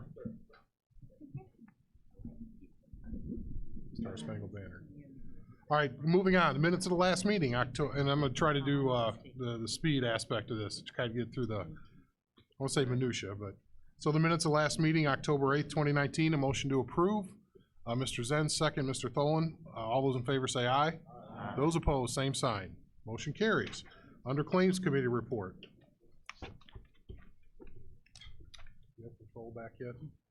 Mr. Chairman and members of the County Board, your Committee on County Claims would beg leave to report they have examined the following claims presented and recommend payment. The clerk is hereby authorized and directed to issue orders to the several claimants payable out of the funds as follows. Highway Fund, $223,922.93. All other funds, $278,635.98. Total for the month of September 2019, $502,558.91. For the general fund, $1,110,083.65. All other funds, $3,721,483.89. Total for the month of September 2019, $4,831,567.54. Thank you. Can I get a motion to approve the claims? Mr. Washington, second. Mr. Byrne. That'll be a roll call vote, please. Mr. Washington. Aye. Mr. Hess. Aye. Mr. Tholen. Aye. Mr. Snipes. Aye. Mr. Byrne. Aye. Mr. Seroy. Aye. Mr. Lear. Aye. Mrs. Weber. Aye. Mr. Payton. Aye. Mrs. Parker. Aye. Ms. Dunbar. Aye. Mr. Kinzinger. Aye. Mr. Fairfield. Aye. Mr. Zenz. Aye. Ms. Haas. Mr. Carrico. Aye. Mr. Eckhoff. Aye. Mr. Smith. Aye. Mr. Swanson. Aye. Ms. Zakulo. Mr. Featherling. Mr. Dunhill. Mr. Miller. Aye. Mr. Long. Aye. Mr. Wheeler. Aye. Motion carries. Under department reports.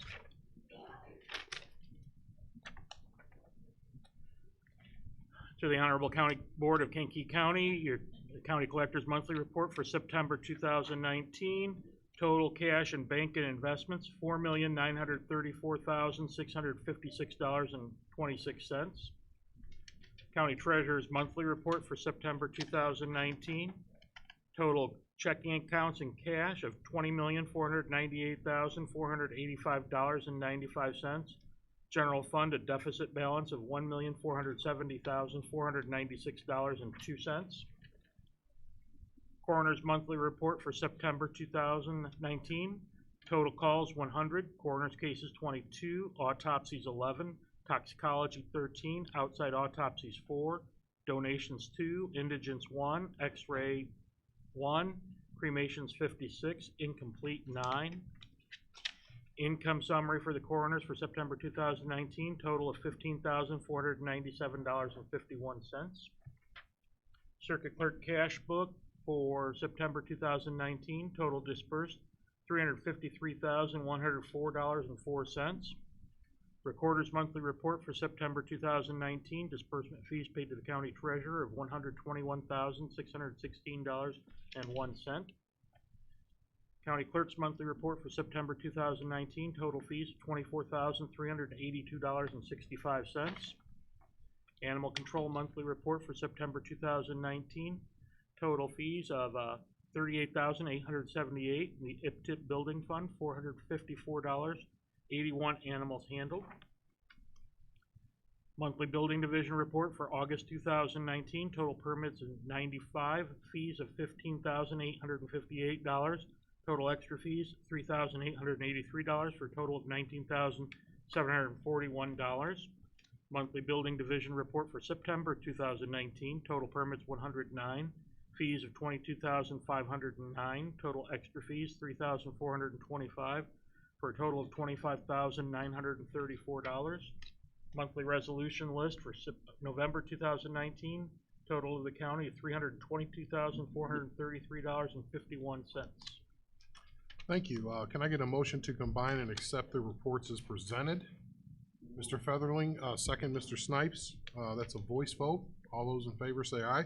Aye. Same sign if you oppose. Motion carries.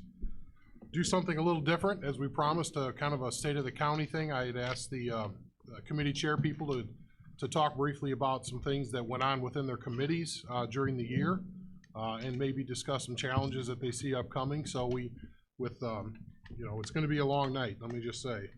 But I think that this is a good thing. We look back on what happened. We haven't done this before, and I'm hoping that you find value in it as the people who've attended tonight. So with that, Mr. Washington on Highways and Buildings Committee. Welcome to you all.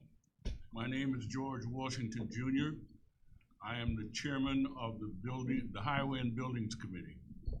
Tonight I will try to give you a picture of how the many committees function in operating the county. I serve as chairman of the Highway and Building Committee. Highway Department is headed by our highway engineer, Mark Rogers. In that capacity, Mark works with all of the township road commissioners in setting up bids and issuing such bids to interested bidders. Upon the return of those bids, Mark brings them to the next Highway and Building Committee meeting for opening with as many of the road commissioners present for that tacit approval as possible. After and before the release of the bids, the lowest responsible bidder, Mark and staff go over the final numbers for verification. Mark then sees to the timing and ordering of materials for each bidding job, including county highways and bridges. Upon the completion of those, Mark brings the pay estimates to the committee for approval.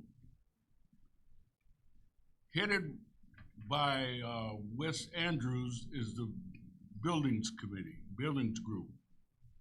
Although Wes is new to the county, he succeeds a head of building and grounds that did excellent work maintaining all the city buildings. Wes has shown that he can and has carried throughout with the same excellence of work.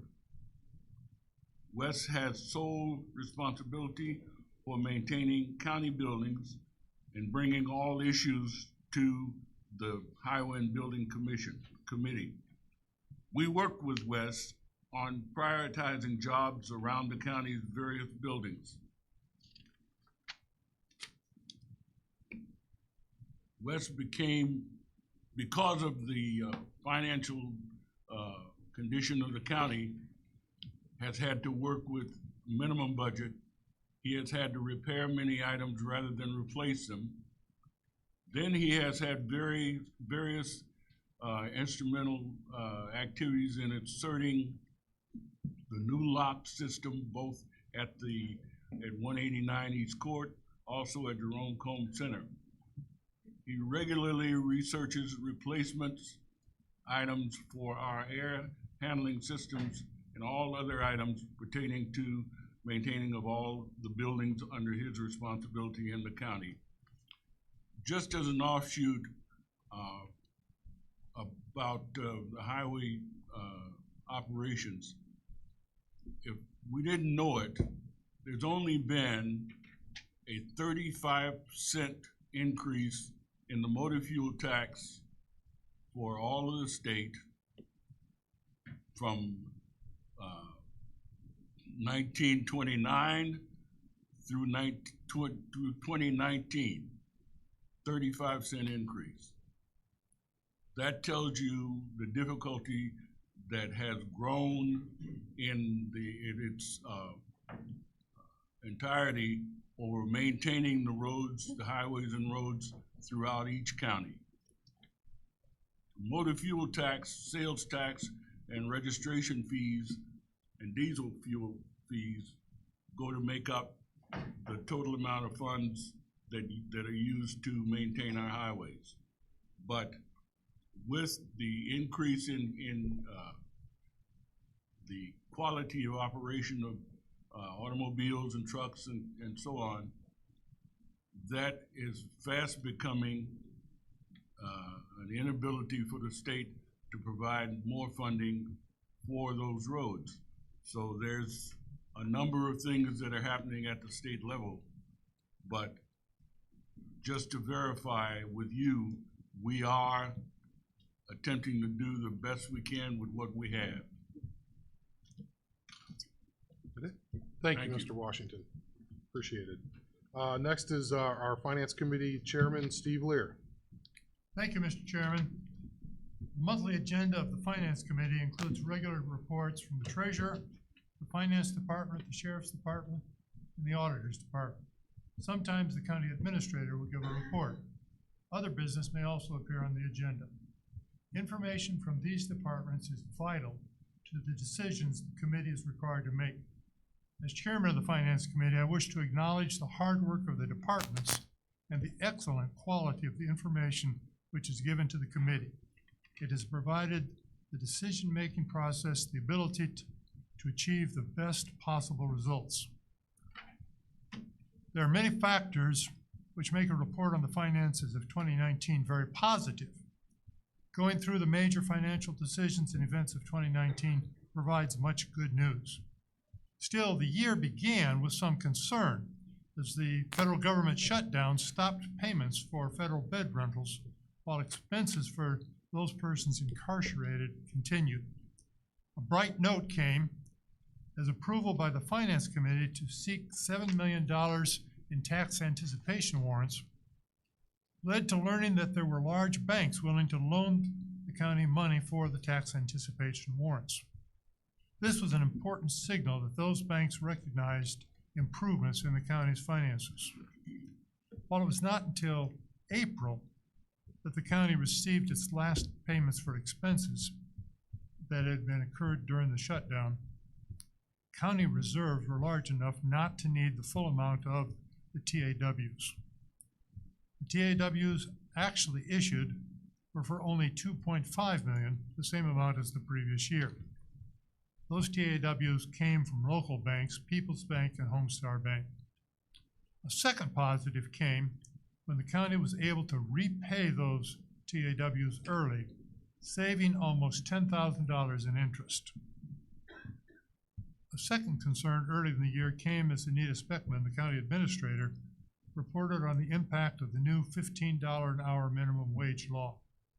A well-researched spreadsheet showed the committee and the public how the new law would have limited impact for a couple of years. However, in the years after that, would start to require very large increases in expenses for wages. This may have a significant impact on either taxes or on the quality of service or both. While these concerns started the year, many good reports would become the theme of the year. The audit of fiscal year 18 found no ongoing concerns.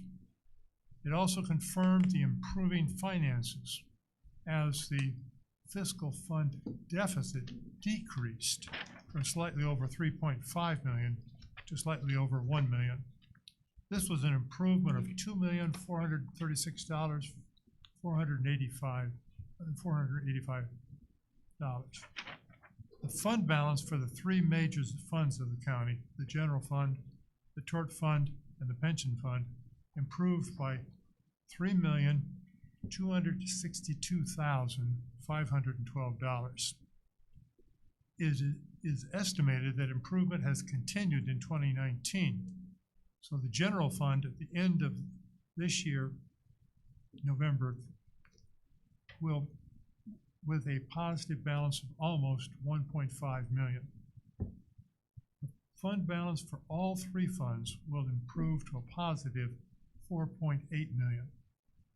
This is a 3.6 million improvement for that year.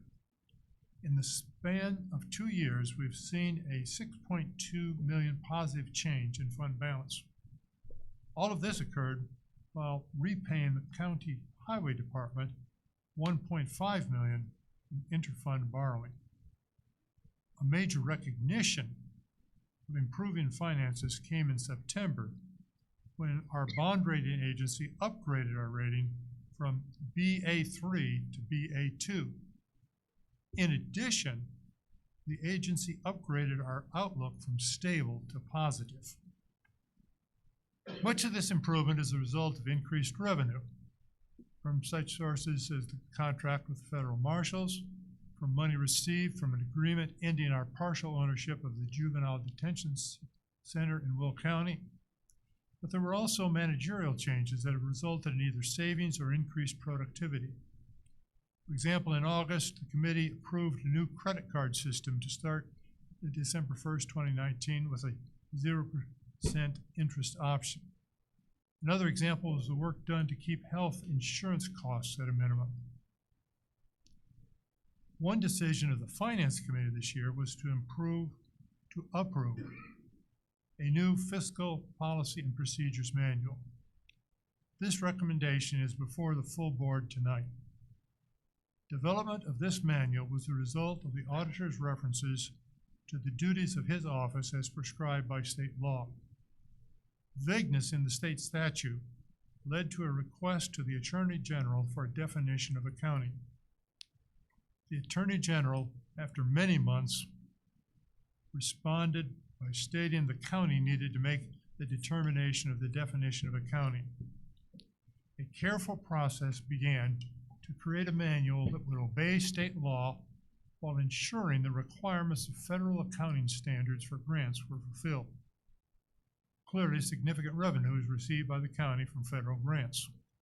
This revenue includes not only the U.S. Federal Marshal's contract, but grants for transportation, for the courts, and for several other departments. To ensure a proper audit, the new manual could not be implemented until December 1st, 2019, the start of a new fiscal year. Months of research and work were done by the finance director and the county administrator in preparing recommendations to the committee. At its October meeting, the Finance Committee recommended this new manual to the full county board. The board will vote on that document tonight. This document will obey state statute while ensuring federal accounting standards for grants are maintained. In the short term, this year's decisions leave the county in excellent shape. The budget for next year, fiscal 20, is balanced at $36,413,839. This will mean an estimated $3,377,423 in the general fund balance. For the three major county funds, the fund balance will be $7,055,571. There is a good chance the county will not need any tax anticipation warrants for fiscal year 20. The finance director, however, did share with the Finance Committee a long-term projection through the year 2024. This projection shows expenses gradually increasing faster than revenue. These expenses include items such as wages, insurance, utilities.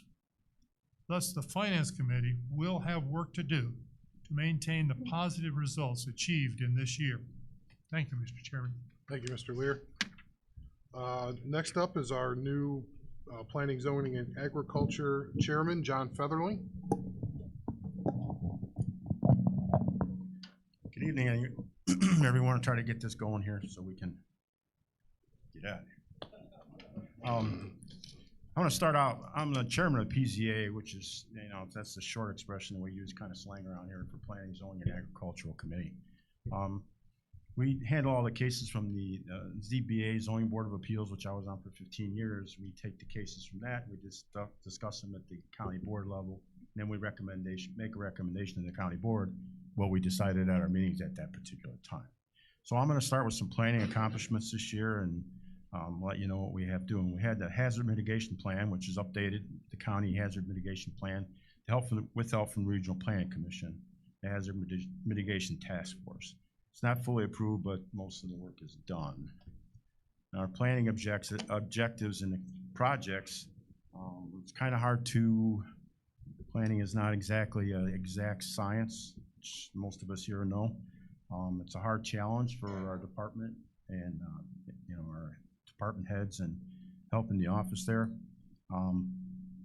We never know what's coming around. So it's like a few years ago, if you would have said we were going to have 40 wind farms in ZBA meetings, and we were going to have, not wind farms, I mean solar farms, and we were going to have 2 wind farms coming into the county possibly in the short term. It's really hard to keep up. It's hard for Mr. Skimmerhorn and everybody to keep up with what's going on, but he really stays on top of everything and does a good job of keeping us up to date on what he thinks is going on by changing ordinances and making resolutions to make things work. Also in the planning, we have the census coming up. It will be reviewed and just, we'll take care of that and be incorporated as future plans are considered for the county. And it has a lot to do with zoning changes and ordinance filling in and things that probably it doesn't interest many people. Comprehensive and economic strategy update is due every 5 years and will be updated in 2020. And I want to do some of the things we started out. I started out with my first meeting at the PZA. I was the chairman of the PZA, which is kind of unusual for me. I worked with the zoning staff on some things that really stood out in my mind, and that's what I'm going to talk about here for a couple of minutes. The agritourism ordinance came down from the Zoning Board of Appeals. I actually was chairman at that meeting, took care of that case, and then I came to PZA and I was chairman there to do it there. It was a nice situation for me, but I really thought that was an important part of our county is bringing the youth and the college students and people who want to go out to dinner. We have some places where you can go eat on a farm, and people open up their farms to the community and let people come in all the time. So we put ordinances in place to make it easier for them to fall into a category. So we call it the agritourism ordinance, and that's what it was called. It was real important for the Chamber of Commerce and not the Economic Alliance as much, but the Chamber of Commerce is involved. The local farmers thought it was interesting and a great idea. A few of the farmers in the area had already been kind of doing that with their equipment and opening up their farms in the slow time of the year so they can show kids and people what's going on. Currently, right now, we're in the process of reviewing and updating the ordinance for the wind farms. We had some presentations by a couple of different companies to let us know about the different changes in the industry. And our ordinance was written 10 years ago by Mr. Skimmerhorn, passed down through the process to the county board here. And what happened was let's see.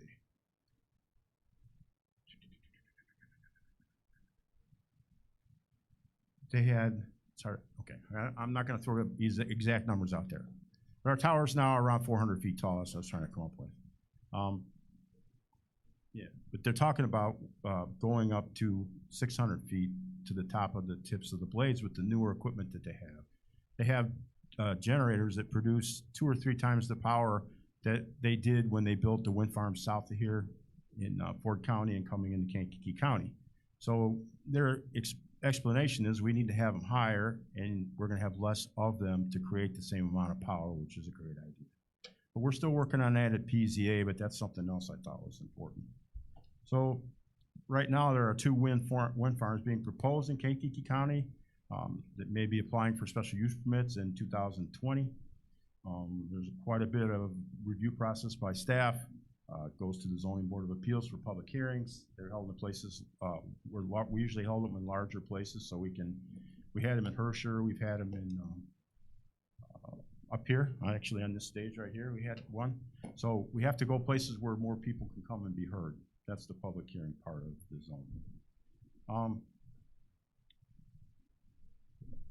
The text amendments in the zoning ordinance coming up for 220, there's quite a few things that are gonna have to be changed and adjusted, and they'll be coming down the pipe, I call it, at the ZBA to the county board.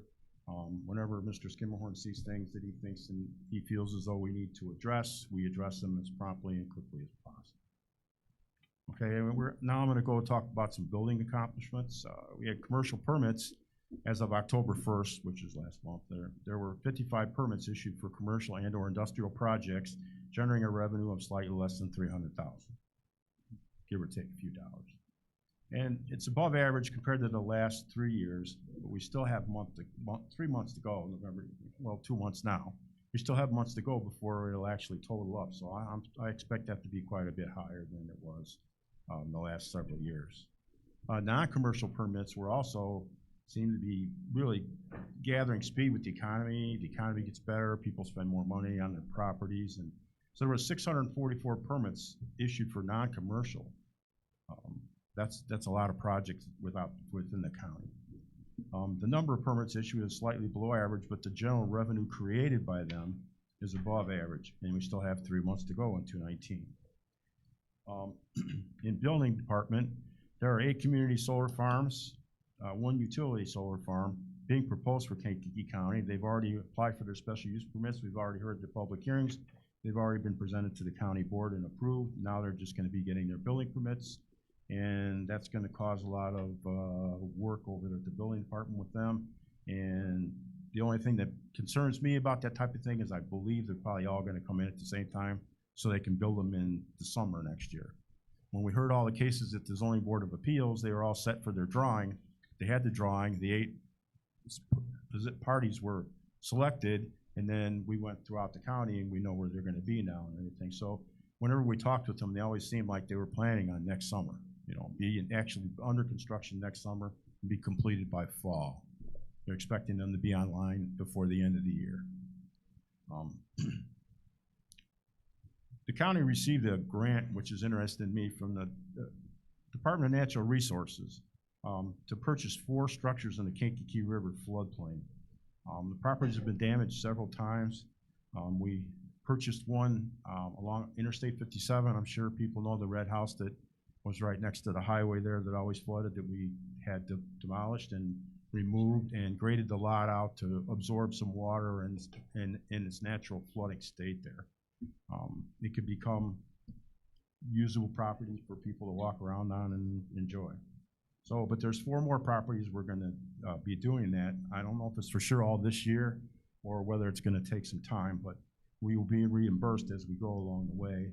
When we tear them down, we take them all the way down to the foundation, down to the dirt, to the ground.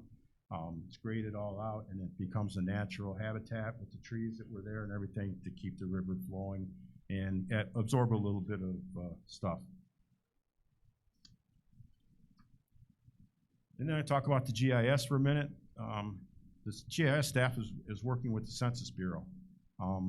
They come in and they go over the maps, and the GIS staff works with them so we get an accurate census and where people are. It's pretty important to the census to know where people live at and where they belong. So we're going to see how that goes. The GIS objectives and projects coming up is the aerial photography. We talked about that a couple meetings ago. It's probably going to include oblique imagery, and it will be gathered and is expected to be available to the public by midsummer of 2020. That's a major thing for that project. And the GIS staff will be tasked with creating distribution of new data boundary maps and updating our system with new information as the census comes in and the numbers progress. And then our staff will continue to work with the 911 system to obtain, implement, maintain the new NG 911 system for the county. So. All right, thank you, sir. Moving on to. Okay. All right. You got a couple more? All right. It's all right. I've ordered breakfast. It's okay. I'm just busting your job. Try not to put you. No, thank you very much. Hard to do. Carol Weber is the chairperson of Community Services. Okay, thank you, though. The 14 county board members of the Community Services Committee realize that the committee's focus is all about you, your records of birth, marriage, passport, voting, and your death, your property's assessed value, your legal ownership records of your property, and your pet, and your public welfare and safety, as illustrated by these 5 areas. County Clerk Dan Hendrickson and his staff ensure the accuracy of your records from birth to death. They also attend training and membership in the statewide Terrorism and Intelligence Center while purchasing a new marriage license program for you and participating in community events such as the Senior Safety Fairs, KCC's Civics Day and Constitution Day, plus they're training voter registrars and judges and participating in the national voter registration events and Project Homeless Connect. As you can guess, their goals for the rest of this year and next year are currently petitioning for election and the general election and the general primary and the general election.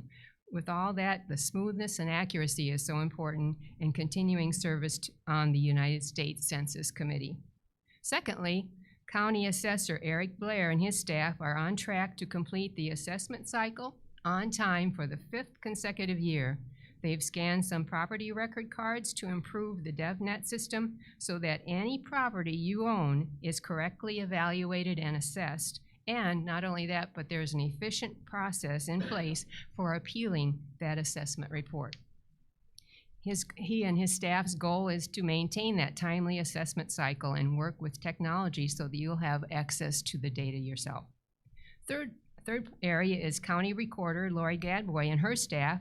They maintain the safety and accuracy of your property ownership history and current records, and importantly, guard against fraud relative to your property records. They have digitized the grantor-grantee books, reprinting them on paper that will last 100 years, and they have 7 books done already. It's a 5-year project that they're continuing. They also are imaging the books in their offices. They've started with 1987 and have come to current, and they're now on 1986 going backwards. Their goals for the next year is this 5-year project of digitizing and imaging, but her staff would like to have 50 years on the computer as they finish the program. It is their goal in the recorder's office to know that whoever comes to use their services is comfortable and finds exactly what they're looking for. Fourth, Animal Control Director Julie Boudreau and her staff's goals are to provide public safety, bite investigation and prevention, and animal welfare. She says since last December, the animal control officers have investigated 351 animal bites and exposure cases, and from those 351 issued 315 citations for non-compliance. Along with that, they investigated 1,142 incidents about animals. They have upgraded their technology so the public has better access to your records and what is on their record. And since training and ongoing education is vital to their department, their dedicated officers and shelter manager have attended numerous workshops and training events, including emergency animal management, preparedness for animals in disaster situations, and equine cruelty investigation. And finally, Chairman of Animal Welfare Advisory Committee, Tinker Parker, and her committee members strive to promote and encourage the safety and humane treatment of all animals, and particularly pets. The committee has recommended the approval of an ordinance prohibiting the sale of dogs, cats, puppies, and kittens at the local swap meet, has recommended an ordinance change relative to inhumane and cruel treatment of animals, and has proposed an amendment to the ordinance on reckless dog owners. The committee will collaborate with Kankakee County Sheriff's Office and the new Animal Control Administrator as the county animal control transitions to work together with county citizens for the welfare and the safety of both the animals and the people. So, see, the committee is all about you, your personal records, your property values, your ownership, and your pets. If you have any questions, visit their office and find your records. Thank you. Next up is the Chairman of Criminal Justice Committee, Roger Hess. Thank you. You think John was long? I got 7 departments to talk about. You did order breakfast. As far as you know. Actually, the first department is the Judicial Department. It's under the direction of Chief Judge Michael Kramer. On June 12, 2019, Judge Kramer advised the committee that the current public defender will be retiring as of September 1st, 2019. He said due to the increase in cases, he will be filling the vacancy with a full-time public defender. The state of Illinois will cover approximately 2/3 of the salary of the new position. August 14th, 2019, Judge Kramer introduced Ed Pennewick as the new full-time public defender effective September 1st, 2019. Mr. Pennewick comes to us with over 30 years' experience. And for those of you that don't know him, he's sitting here in the office. Next up is the public defender. The Office of the Public Defender currently has 13 attorneys, 4 full-time and 9 part-time, and is currently assigned over 3,500 cases. Excuse me. Prior to September 1st, 2019, the Chief Public Defender was a part-time position. Therefore, the department head had no obligation to be in the office on any given day, meaning he was not always present as day-to-day issues of the office arose. This potentially created a disconnect with the judiciary as well as other county offices.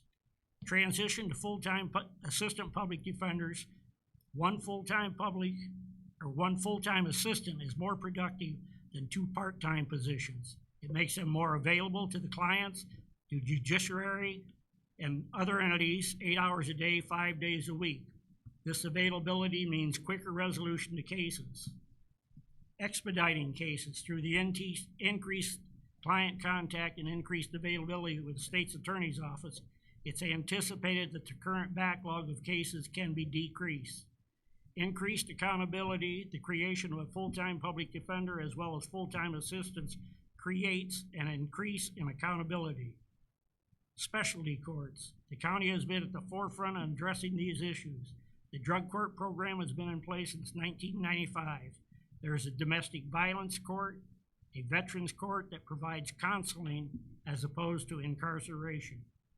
There was a mental health court that had to be discontinued, but talks are in place to reestablish that program. Next is the Circuit Clerk's Office, headed by Sandy Cianci. As of now, due to budget restraints and attrition, the Circuit Clerk's Office is now staffed with 35 full-time and 2 part-time employees, down from 50 from just 8 years ago. The Traffic and Criminal Assessment Act became effective on July 1st, 2019, which completely reestablished the fine and fee structure for all civil, traffic, and criminal cases. While these challenges have been great, they have adjusted and conquered each step. The work on e-filing integration is a slow process, but is still moving forward. A meeting will be scheduled with the Administrative Office of the Illinois Courts, Courtview, and Tyler Technologies about finalizing integration for filing of civil cases. The next step will be for criminal cases.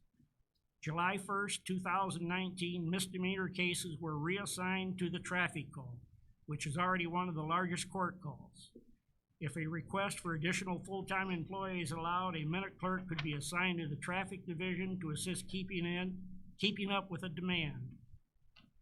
They are working hard on a backlog of cases. The court calls were changed by the judiciary to accommodate increases in the felony courtrooms. Which brings us to the state's attorney, Mr. Jim Rowe. The state's attorney's office has charged over 820 felonies to our grand jury in 2019. There are 3 remaining grand jury proceedings scheduled for this year.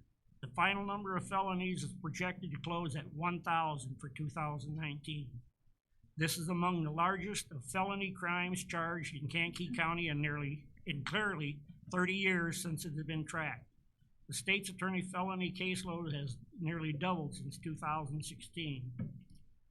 Through the state's attorney nonviolent offender program, we have diverted 274 first-time nonviolent offenders out of the criminal justice system so they can make restitution to their community and avoid felony conviction on their background at no cost to the taxpayers. This has reduced the caseloads for prosecutors, public defenders, circuit clerks, and judges. Grant funding in the state's attorney's office has increased nearly $610,000 since 2016 for a 300% increase, and is quickly closing in on $1 million in grant funding.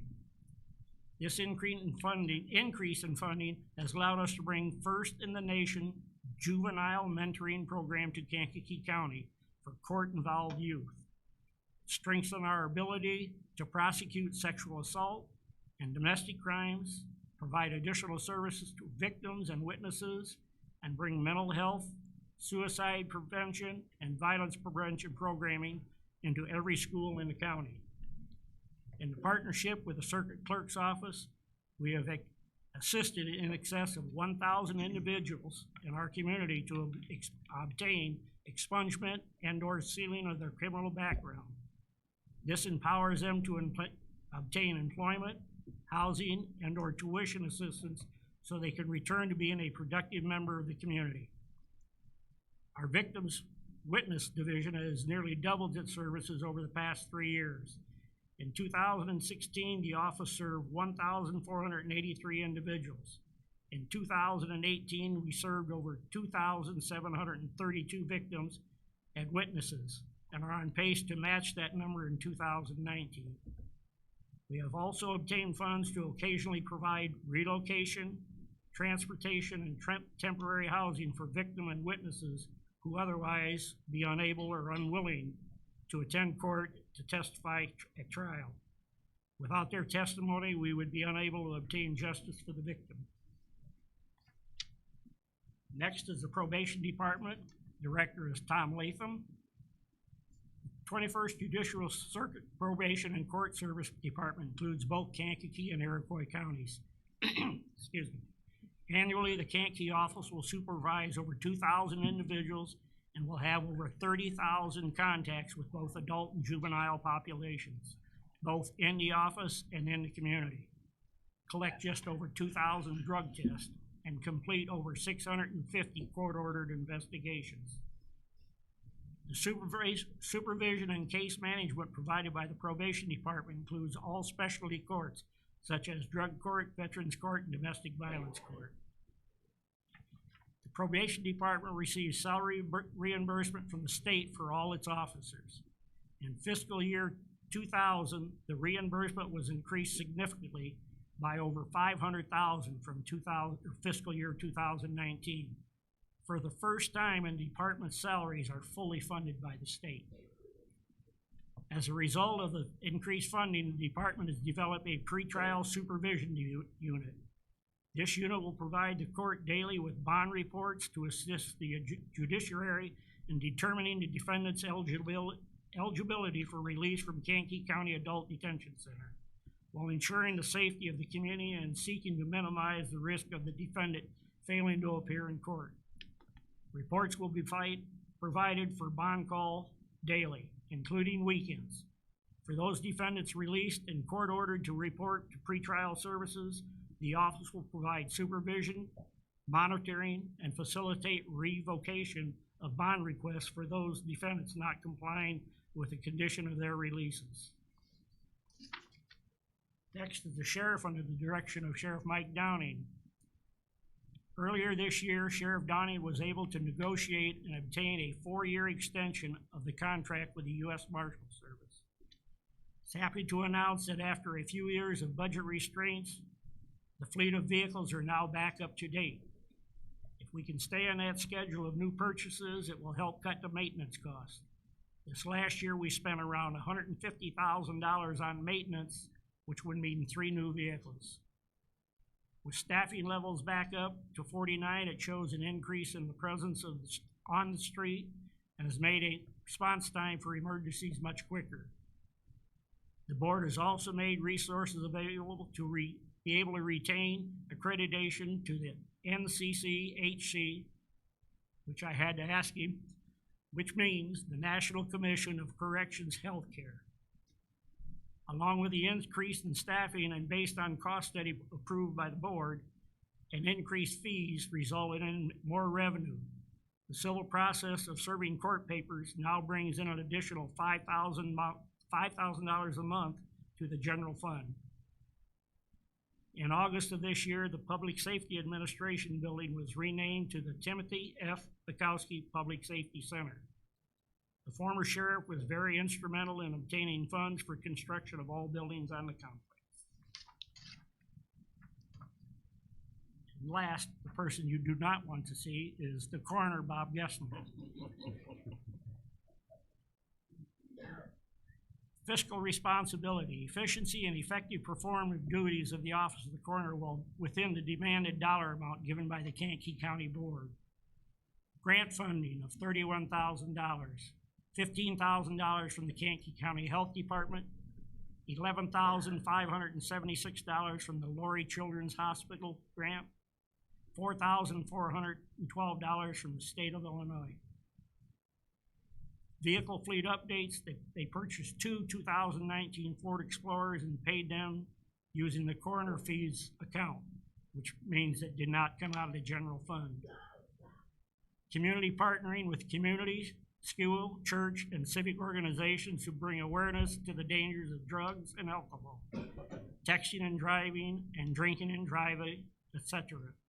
And I made a note on here of prom time. For those of you people that have never seen his presentation at prom, he coordinates with the local police departments, the ambulance crew, the sheriff's department, the state police.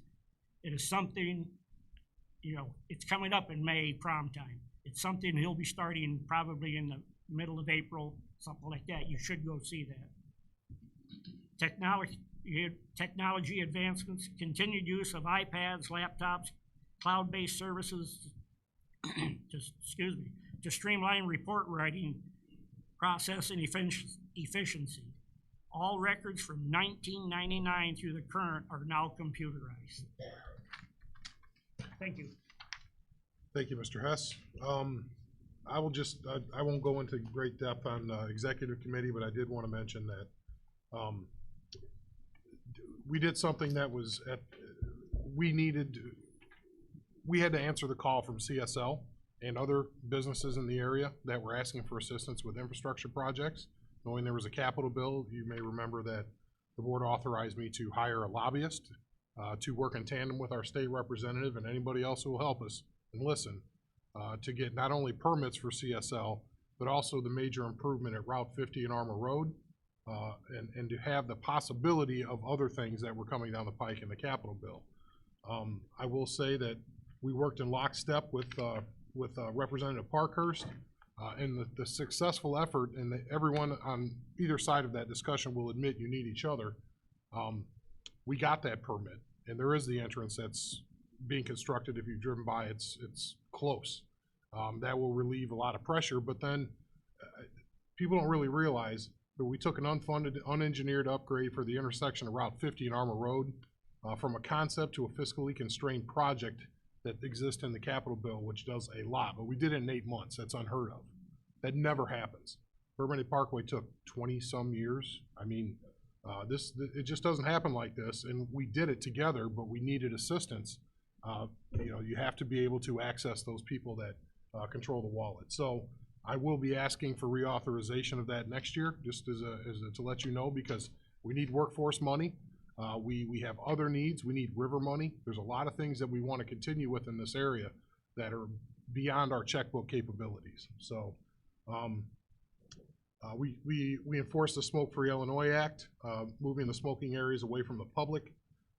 First time we declared an agricultural disaster area. Nobody had ever really heard of that based on the rainfall and able to get the crops in the ground. Maybe the tail might have wagged the dog a little bit on that one, because some people came to help on the state level. It helped our farmers, which was the ultimate goal. And then, in my opinion, we reappointed the best supervisor of assessments the county's ever had, and that would be Eric Blair. And he's right over there, and I can't understate what he has meant to this county and also what he's meant to a lot of assessors around the state of Illinois. When you start looking at how these solar farms and wind farms are assessed and these different types, he's really involved on the state level and is seen as a leader in there. So we're lucky to have him here, and I'm sure he's probably going to want a pay increase now. So, but we took care of that actually this year too. So, so some challenges. We have an outdated and costly computer system for the courts that we're still paying on a bond. It is an albatross around our operations there. Anybody that works there will be able to tell you that. We have space needs at our criminal justice buildings, and that's mainly the courthouse. We have expense creep, as other people have mentioned. We gain expenses by $600,000 to $700,000 a year just by breathing, basically. You have labor contracts and the cost of electricity and insurance, and all that goes up. That's just the start of the year. You know what's going to happen. And then I did want to mention that from 2015 to now, the cash that we have on November 30th is improved by $8.2 million. We had $600,000 in the bank as of November 30th, 2015. That's right before that last budget year. I just want to give some comparison. 600 grand is really nothing in the terms of government. That's like the lights are almost off in reality. Our TAWs, we went from $4 million in 15. Now we're not looking like we're going to need loans. The interfund borrowing has been reduced by $5.58 million, and next year we're probably going to wipe away another $1.9 million. That'll leave us roughly $400,000 left in interfund borrowing, which is normal. You know, people do that. They take, as I say, from the vacation fund to pay the water bill.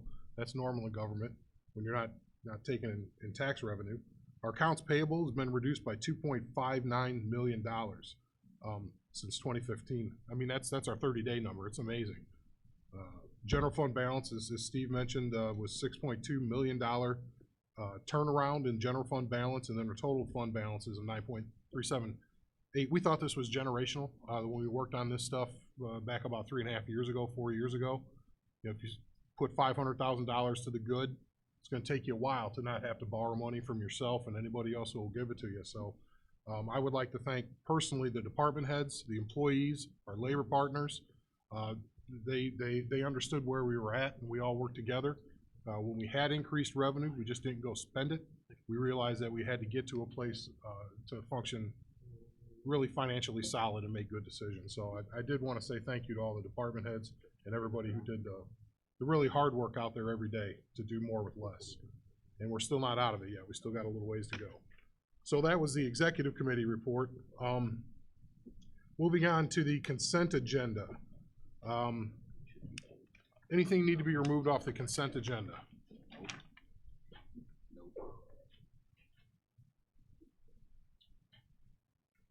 Ask a second time. Anything to be removed? All right, I'll take a motion to approve. Mr. Hess, second. Mr. Washington. If we can get those right into the record, please. The appointment of Nicholas M. Sathoff to the B.M. Lewis Drainage District. The appointment of Doug Morris to the Ethics Commission. The reappointment of Harold McQueen to the Mantino 3 Drainage District. The appointment of Carrie Laird as the Animal Control Administrator. Declaration and disposal of surplus and unwanted vehicles for the Kankakee County Sheriff's Department. Ordinance amendment to County Code Sections 10-1, Animal Control Personnel, Animal Control Subcommittee. Ordinance amendment to County Code Section 10-9, Inhumane or Cruel Treatment. Historic landmark nomination for Wadley Sears Barn Resolution. Thank you. We have a motion and a second. That'll be a roll call vote, please. Mr. Washington. Aye. Mr. Hess. Aye. Mr. Tholen. Mr. Snipes. Aye. Mr. Byrne. Aye. Mr. Seroy. Aye. Mr. Lear. Aye. Mrs. Weber. Aye. Mr. Payton. Aye. Mrs. Parker. Aye. Ms. Dunbar. Aye. Mr. Kinzinger. Aye. Mr. Fairfield. Aye. Mr. Zenz. Aye. Ms. Haas.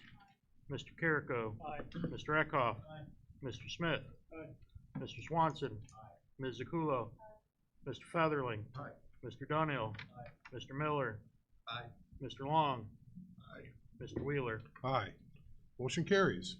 Under Highway and Buildings, if we can get the title read into the record. Can I get a motion? The resolution for 2020 motor fuel tax maintenance under the Illinois Highway Code. Can I get a motion to waive the complete reading and accept? Mr. Dunhill, second. Mr. Tholen. Any questions about that? Alrighty, that'll be a roll call vote, please. Mr. Washington. Aye. Mr. Hess. Aye. Mr. Tholen. Mr. Snipes. Aye. Mr. Byrne. Aye. Mr. Seroy. Aye. Mr. Lear. Aye. Mrs. Weber. Mr. Payton. Aye. Mrs. Parker. Aye. Ms. Dunbar. Aye. Mr. Kinzinger. Aye. Mr. Fairfield. Mr. Zenz. Aye. Ms. Haas. Mr. Carrico. Aye. Mr. Eckhoff. Aye. Mr. Smith. Aye. Mr. Swanson. Ms. Zakulo. Mr. Featherling. Aye. Mr. Donnell. Mr. Miller. Aye. Mr. Long. Aye. Mr. Wheeler. Aye, motion carries. Under Executive Committee, if I could get 178, just the title, read in. Amending the Health Department Food Service Establishment License and Fees, Section 18-1, 22-49C, and 22-55. Is there a motion to approve on the floor? Go with Ms. Dunbar. Someone else over here. I'm forgetting you guys over here. I apologize. Mr. Payton, I'm sorry. Sorry about that. Is there any questions on that? We'd already heard a little bit of a description in public comment. Alrighty, that'll be a voice vote. All those in favor, say aye. Aye. Those opposed, same sign. Aye. Alrighty. Looks like, was that Mr. Eckhoff and Mr. Byrne? Those are the nays. I'm sorry, Mrs. Zakulo. All right, you guys just want to skip the next one? I'm sorry, I'm just kidding. Just kidding. So, under under executive, if we can get the title read in, please. Resolution of the County Board of Kankakee County, Illinois, regarding an ordinance prohibiting the establishment of cannabis businesses within unincorporated Kankakee County. I just want to make it clear that since we have to opt out, the motion is to restrict, not to have. Okay, so if there is a motion to be made, you're making a motion to not have dispensaries in the county. It's a little bit confusing. I just want to make sure we're clear on that. So is there a motion to approve this? Mr. Featherling and a second from Mr. Carrico. Oh, I'm sorry. Sorry about that. I knew I was going to do that. I just didn't want to be like the big show. Yeah, sorry. Okay, so we have a motion and a second. So I'll just start going around. What we try to do is bounce between tables, so to move the mic. So let's start over here. Any comment? Yes, Mrs. Parker. Okay. Please take the microphone. I will use that microphone. I want to go on record. I am morally against the cannabis. We have a drug problem in Kankakee. We have a drug problem, opioid problem in Illinois. I heard some good arguments tonight, very good. But this problem was not brought on by Kankakee County of legalizing marijuana. This was brought to this county by the people who are in Springfield, those that were elected and ran on legalizing marijuana. So it can't come back to us. What we have to do now is how are we going to enforce this? How are we going to live with this in this county? Thank you. Going in the middle, is there someone here? Mr. Lear? Thank you, Mr. Chairman. I'm going to indicate my opposition to having the marijuana, so I would be supporting the motion that is here. And my support comes from the standpoint that part of the issue that we have to decide is, do we want to see this as another source of revenue? And that's really kind of the issue before us. But there are real problems in estimating income to be earned. For example, California made an estimate the first year they had it, they'd get $1 billion. They got less than a third of that. Massachusetts estimated that they'd get $63 million. They got less than half of that. So we're not even sure what kind of revenue this would generate. There's all sorts of complexities involved, and I think that at this point, it's not to the benefit of the county. In terms of revenue, there's too many unanswered questions. Also, this is a time when I feel I need to speak on behalf of those who I represent, and I've received a number of communications in opposition to allowing these businesses. I've received no communication in support of having them. Thank you. Alrighty, over here, Mr. Byrne. Thank you, Mr. Chairman. First of all, I'll start. I'm a parent of 2 teens and a 9-year-old. I don't smoke marijuana. But one thing come January 1st, marijuana, alcohol, tobacco, prescription opioids, and guns are all legal in Illinois, whether we like it or not. And there are people who are against alcohol. But I don't hear anyone talking about the dangers alcohol presents locally on weekends and weeknights when there's accidents. We're talking about a legal product, and as a parent, it's my job to educate my children and be there. And I don't smoke it, and I hope they don't. And that marijuana is going to be in the schools, whether we allow dispensaries or not. But it's about the role of government in regarding a legal product being sold legally, heavily regulated within the state to adults that wish to purchase it. It's the government's role to dictate what a person can and cannot do. I know we talked about certain rights being infringed upon on the board.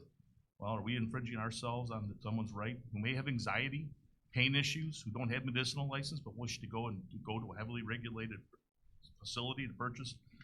I understand the arguments on both sides. I'm looking at it more on the business side of it, where government's role in the free market. So I will be supporting that we do have dispensaries. All right, over here, Ms. Dunbar. Thank you, Mr. Chairman. I would reiterate Mr. Burns' comments. It just doesn't make sense to me to say no to a legal business like this in our county. We're just asking people to spend their money elsewhere. We're gonna have to deal with the effects of legalization, whether we are earning tax dollars from a legal product, whether we have it in our county or not. We're still gonna be spending that money. So, as I said, I will not be supporting the ordinance. In the middle here, any comments here? Over there, Mr. Snipes. Over here. I am going to support the prohibition. I believe that we do need to stand up with our youth. The panacea for all government bills is not the legalization of drugs, in this case, marijuana.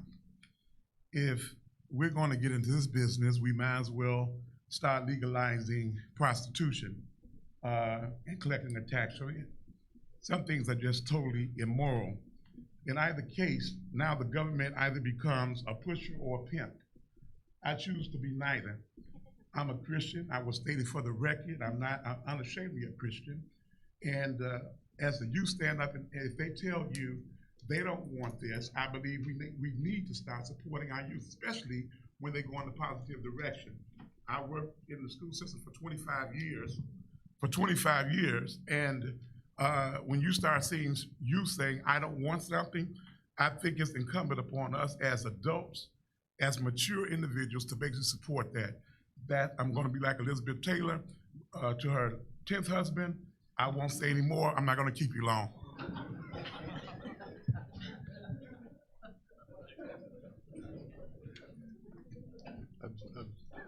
I'm sorry, I'm just, things I never thought I'd hear tonight for 300, Alex. Over here, Mr. Smith. I'll come back to you. Thank you, Mr. Chairman. One of the things that I keep hearing from some of my fellow board members is we can't turn away the money. Well, in looking at the state of Illinois' proposed distribution centers, originally when they came out, Kankakee County wasn't even in the running. Now, I don't know if that's something that our legislature got changed, our individual in Springfield that we hired to do stuff, but as of a week ago, there's only one license even being proposed for Kankakee County as a whole.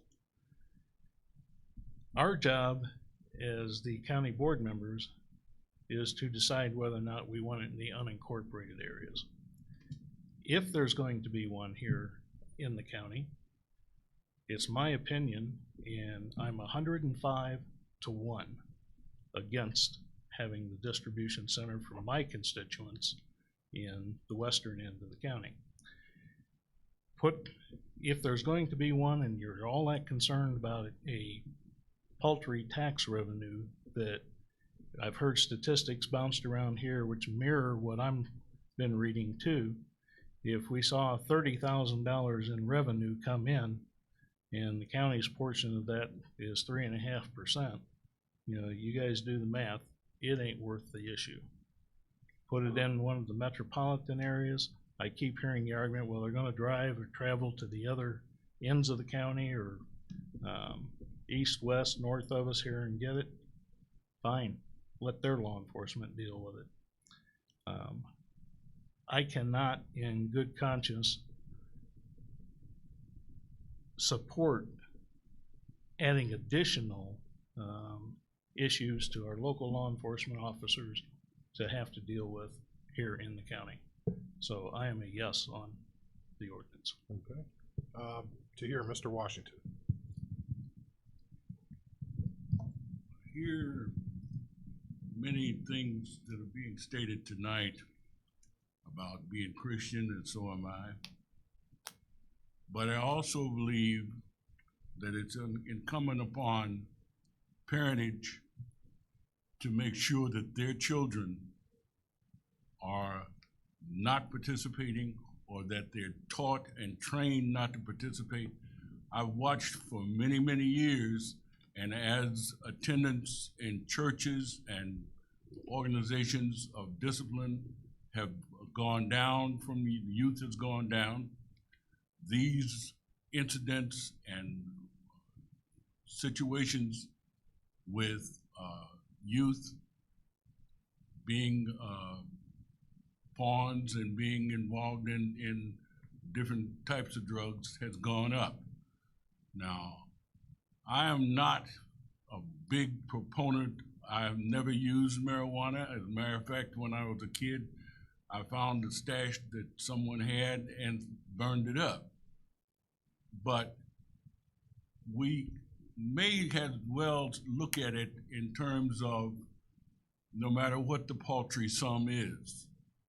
There were a few years, and I've been here 33 years, there were some real poor years that we've had that paltry sum would have made a significant difference in our funding, that we had to borrow, sneak, and cheat in any kind of way we could in order to maintain the county's functions that we do. Thank you. Actually, Ms. Haas first. Thanks. So I know I spoke my opinion at the last meeting, and I'm of course not in favor of having dispensaries. Most of that is based on facts from sources like the CDC and the DEA, on top of my 30 years of experience being a behavioral health professional. Cannabis use disorder is just that. It's a diagnosable disorder. People become addicted. It's something that as a behavioral health professional, we do diagnose. It affects your brain. People can exhibit psychoses and symptoms of hallucinations, paranoia, and anxiety. It exacerbates other mental illnesses. We know that from behavior, from studies, from data, from reliable sources like the CDC, SAMHSA, and again, on top of years and years of experience. And I can't justify creating a problem, perpetuating a problem, just to have the money to put back into rehab. So I will be voting to opt out for our community as well. Any other people first time, please? Any other comments first time? First time? I'll say something. Mr. Seroy? I want to hit the button. I'm in the school system. I've coached many young men for 20 years. I've heard the comments from the public comment, the students. We didn't start this problem. It starts the legalization problem with the music they listen to, the videos they watch. It's right there in their face. So I don't think it's fair to blame this board when we're trying to look at a revenue source for the problems of society. It wasn't this board who voted to legalize it. I've been sitting on this board long enough to watch 2 failed sales tax increases to support our public safety operations. 2. I've had to walk past sheriff's deputies picketing our board meetings and our meetings because they were fearful for losing their jobs. I live in a rural area. I live in an unincorporated area. Sheriff's police are vital in my area. I live in a one-cop shop, you call it. And if something happens wrong and you don't have public safety to answer the call, or it's 20 minutes, 30 minutes, it's a bad deal. So what I'm saying, and the only reason I'm saying it, for years we've been looking for another revenue source. This board can't raise your property tax. We can't raise your sales tax. We're not a home rule where we can say, well, everybody's got to get a sticker. Here's another revenue source that's not our design, but it's fallen in our lap. I don't think it would be wise to turn a blind eye to a sales tax that we can get, which would be a use tax. Now, you don't want it? You don't want to spend it? Don't use it. I'm not. But I don't think it's smart financially to turn an eye away. It's not the problems of this board, again, for what society has driven at us. It's not the place.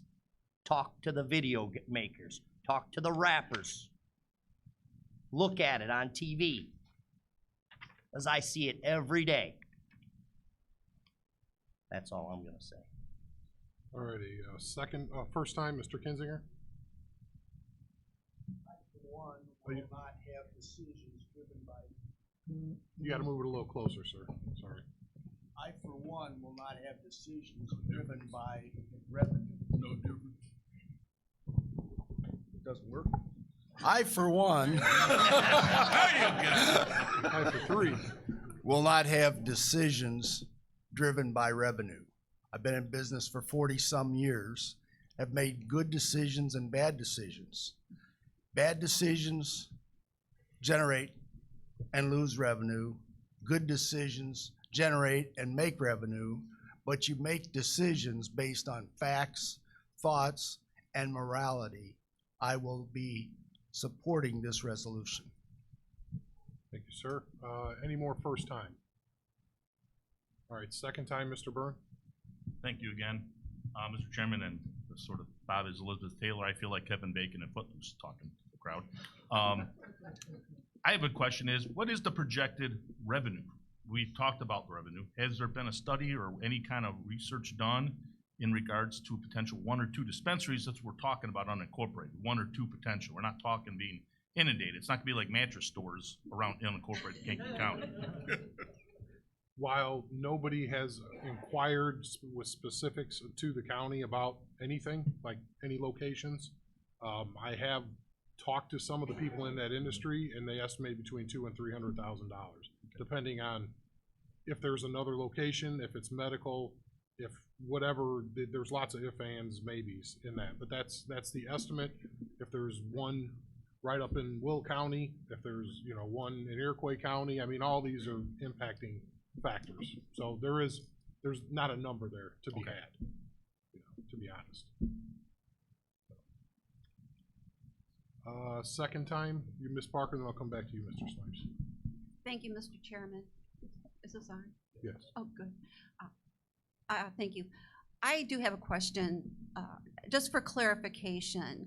This is just for county. This does not include municipalities and villages? Correct. Is that correct?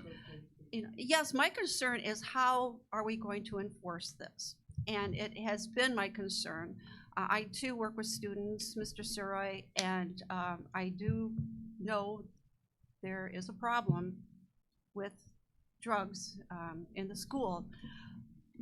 I feel that we do need the revenue to support the additional services from our sheriff's department for this, because we don't know how this is going to be enforced. I've had many questions asked of me, how are they going to handle this? I really don't know.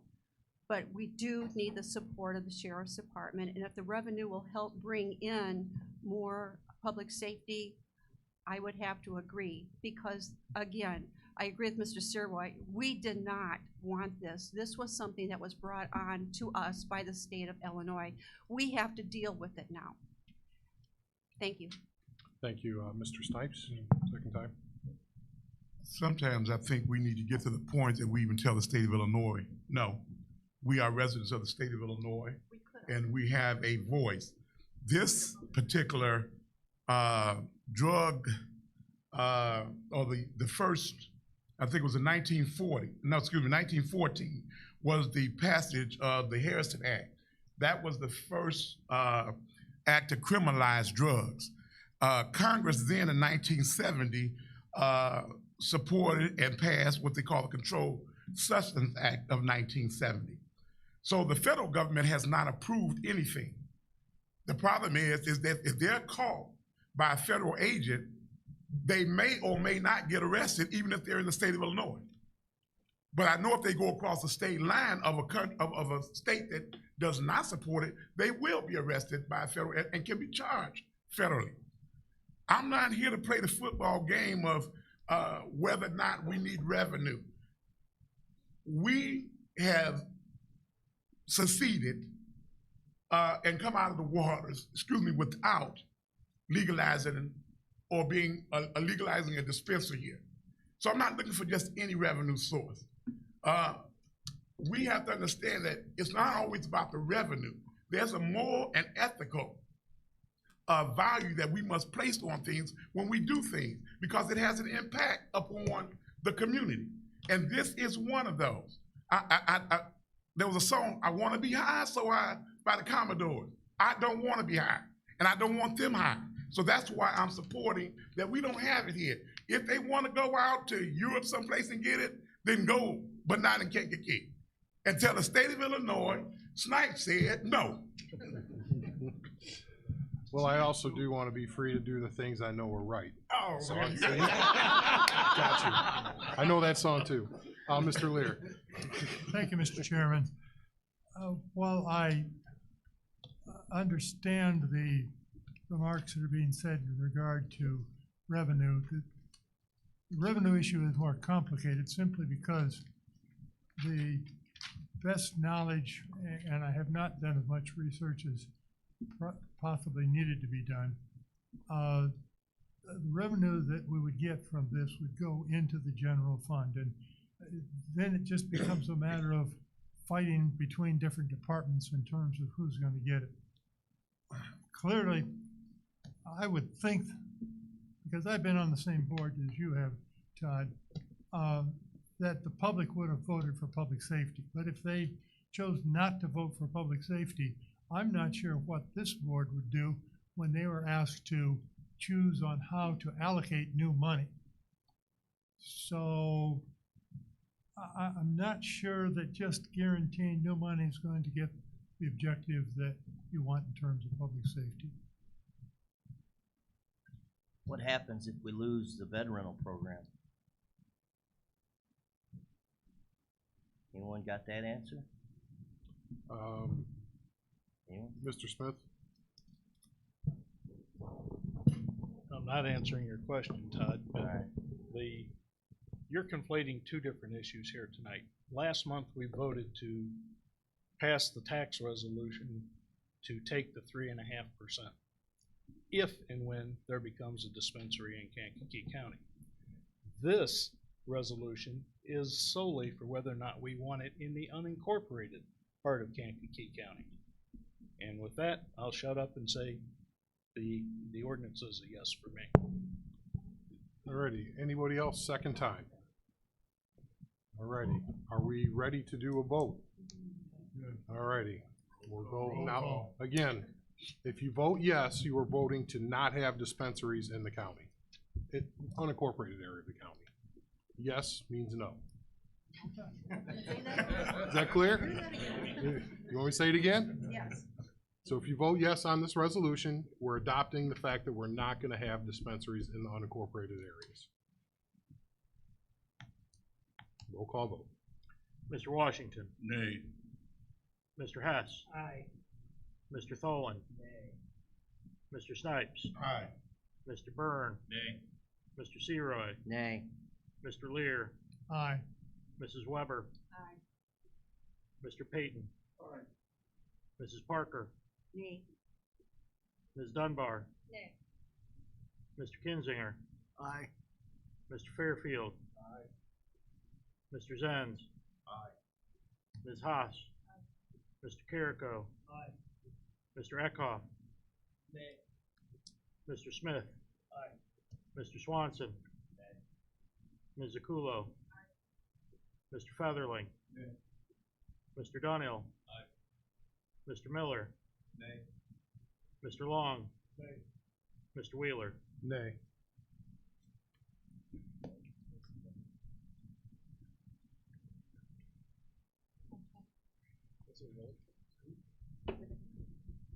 Motion passes 13-12. Motion carries 13-12. So the county has chosen to, not have, dispensaries in the unincorporated areas of the county. The only thing that could change that is a citizens referendum. So I just wanted to mention that, and, that's what's in the state law. So if the citizens want it, they can start a referendum. Alrighty, moving on. Let's see here, I lost my place here. Under finance, could we read, 180 into the record, please? Resolution of the County Board of Kankakee County, Illinois, authorizing the county board chairman or his designee to sign an agreement with Blue Cross Blue Shield of Illinois for medical insurance for Kankakee County employees and officials who qualify for medical insurance. Alrighty, is there a motion to approve on the floor? Mr. Dunhill, second. Second, Mr. Washington. Any discussion on that? Finance fully vetted that. Alrighty, roll call vote, please. Mr. Washington, Aye. Mr. Hess, Mr. Tholen, Mr. Snipes, Aye. Mr. Byrne, Aye. Mr. Seroy, Aye. Mr. Lear, Aye. Mrs. Weber, Aye. Mr. Payton, Mrs. Parker, Aye. Ms. Dunbar, Aye. Mr. Kinzinger, Mr. Fairfield, Mr. Zenz, Ms. Haas, Mr. Carrico, Mr. Eckhoff, Mr. Smith, Mr. Swanson, Ms. Zakulo, Mr. Featherling, Mr. Dunhill, Mr. Miller, Mr. Long, Mr. Wheeler. Aye. Motion carries. Number 181, please. We get the title. Resolution of the County Board of Kankakee County, Illinois, authorizing the county board chairman or his designee to sign a renewal agreement with Alliant Mesereau Insurance for liability auto workers' compensation services for the county of Kankakee. Alrighty, need a motion to approve that one too as well. Mrs. Haas and Mr. Dunhill on the second. Any questions? Alrighty, roll call vote. Mr. Washington, Aye. Mr. Hess, Aye. Mr. Tholen, Mr. Snipes, Aye. Mr. Byrne, Aye. Mr. Seroy, Aye. Mr. Lear, Aye. Mrs. Weber, Mr. Payton, Mrs. Parker, Ms. Dunbar, Aye. Mr. Kinzinger, Mr. Fairfield, Mr. Zenz, Ms. Haas, Mr. Carrico, Mr. Eckhoff, Mr. Smith, Mr. Swanson, Ms. Zakulo, Mr. Featherling, Mr. Dunhill, Mr. Miller, Mr. Long, Mr. Wheeler. Aye. Motion carries. Looking at 182, the EAP. Resolution of the County Board of Kankakee County, Illinois, regarding Kankakee County Awards Perspective Limited Employee Assistance Program as the carrier for the county of Kankakee. Alrighty, is there a motion to approve that? Mr. Kinzinger, second. Mr. Lear, any discussion? Roll call vote. Mr. Washington, Aye. Mr. Hess, Mr. Tholen, Mr. Snipes, Mr. Byrne, Mr. Seroy, Aye. Mr. Lear, Aye. Mrs. Weber, Mr. Payton, Mrs. Parker. Ms. Dunbar. Aye. Mr. Kinzinger. Mr. Fairfield. Mr. Zenz. Ms. Haas. Mr. Carrico. Mr. Eckhoff. Mr. Smith. Mr. Swanson. Ms. Zakulo. Mr. Featherling. Mr. Dunhill. Mr. Miller. Mr. Long. Mr. Wheeler.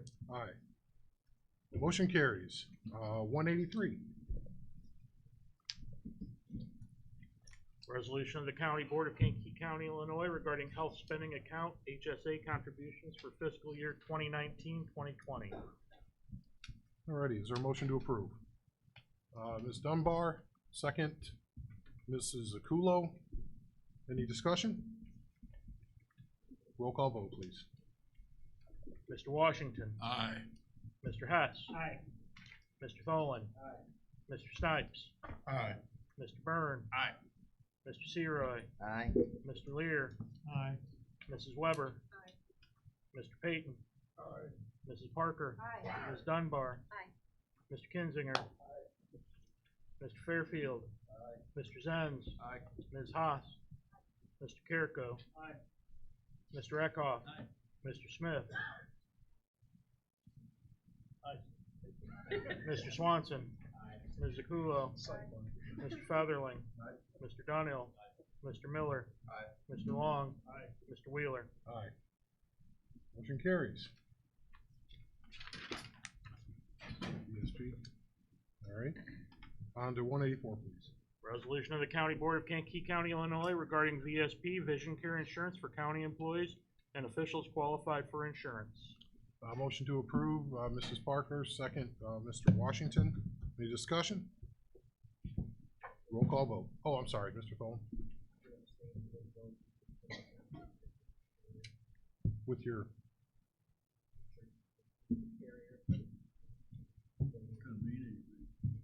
I'm sorry, I don't follow the conflict. Are you, any of your family members employed with the VSP or the? Okay, that's what I need to know. That is a conflict. Alrighty. Mr. Washington. Aye. Mr. Hess. Aye. Mr. Snipes. Aye. Mr. Byrne. Aye. Mr. Seroy. Aye. Mr. Lear. Aye. Mrs. Weber. Mr. Payton. Mrs. Parker. Ms. Dunbar. Mr. Kinzinger. Mr. Fairfield. Mr. Zenz. Ms. Haas. Mr. Carrico. Mr. Eckhoff. Mr. Smith. Mr. Swanson. Ms. Zakulo. Mr. Featherling. Mr. Dunhill. Mr. Miller. Mr. Long. Mr. Wheeler. Aye, motion carries. Alrighty. 185, please. Resolution of the County Board of Kankakee County, Illinois regarding Kankakee County awards Dearborn National as the county's group term life insurance carrier, as well as a supplemental group term life insurance carrier for a 2-year contract. Alrighty, motion to approve on this one. Mr. Payton, second, Mr. Byrne, any discussion? Alrighty, roll call vote, please. Mr. Washington. Aye. Mr. Hess. Aye. Mr. Tholen. Mr. Snipes. Aye. Mr. Byrne. Aye. Mr. Seroy. Aye. Mr. Lear. Aye. Mrs. Weber. Mr. Payton. Mrs. Parker. Ms. Dunbar. Mr. Kinzinger. Mr. Fairfield. Mr. Zenz. Ms. Haas. Mr. Carrico. Mr. Eckhoff. Mr. Smith. Mr. Swanson. Ms. Zakulo. Mr. Featherling. Mr. Dunhill. Mr. Miller. Mr. Long. Mr. Wheeler. Aye. Motion carries. Alrighty, 186, please. Resolution of the County Board of Kankakee County, Illinois regarding amended leasing / purchase of county vehicles and purchase of related equipment by the Sheriff's Department. Alrighty, can I get a motion to approve there, Mr. Eckhoff, second, Mr. Donnell? So this is basically, you have a new copy of this, in your packet, the other one, was a little bit incorrect, we fixed it. It's basically a not to exceed. You may remember that we ordered some trucks, but then they said they weren't gonna make them. Well, now they might make them. So, so we're gonna go with a not to exceed number, and while we work out the details, so we don't have to come back to the board again. And so the State's Attorney's Office just sent this to us this afternoon, so they're aware of obviously the change, so. Do you have a motion in a second? Yeah, we have motion. Yes. Second. Okay. Any questions beyond that? Roll call vote. Mr. Washington. Aye. Mr. Hess. Aye. Mr. Tholen. Mr. Snipes. Aye. Mr. Byrne. Aye. Mr. Seroy. Aye. Mr. Lear. Aye. Mrs. Weber. Aye. Mr. Payton. Aye. Mrs. Parker. Aye. Ms. Dunbar. Aye. Mr. Kinzinger. Aye. Mr. Fairfield. Aye. Mr. Zenz. Aye. Ms. Haas. Mr. Carrico. Aye. Mr. Eckhoff. Aye. Mr. Smith. Aye. Mr. Swanson. Aye. Ms. Zakulo. Aye. Mr. Featherling. Aye. Mr. Donnell. Aye. Mr. Miller. Aye. Mr. Long. Aye. Mr. Wheeler. Aye. Motion carries. Alrighty, moving on to 187, please. Resolution of the County Board of Kankakee County, Illinois regarding adoption of an updated financial policy and procedures manual. Is there a motion? Mr. Zenz, second, Mr. Tholen. Discussion on this matter.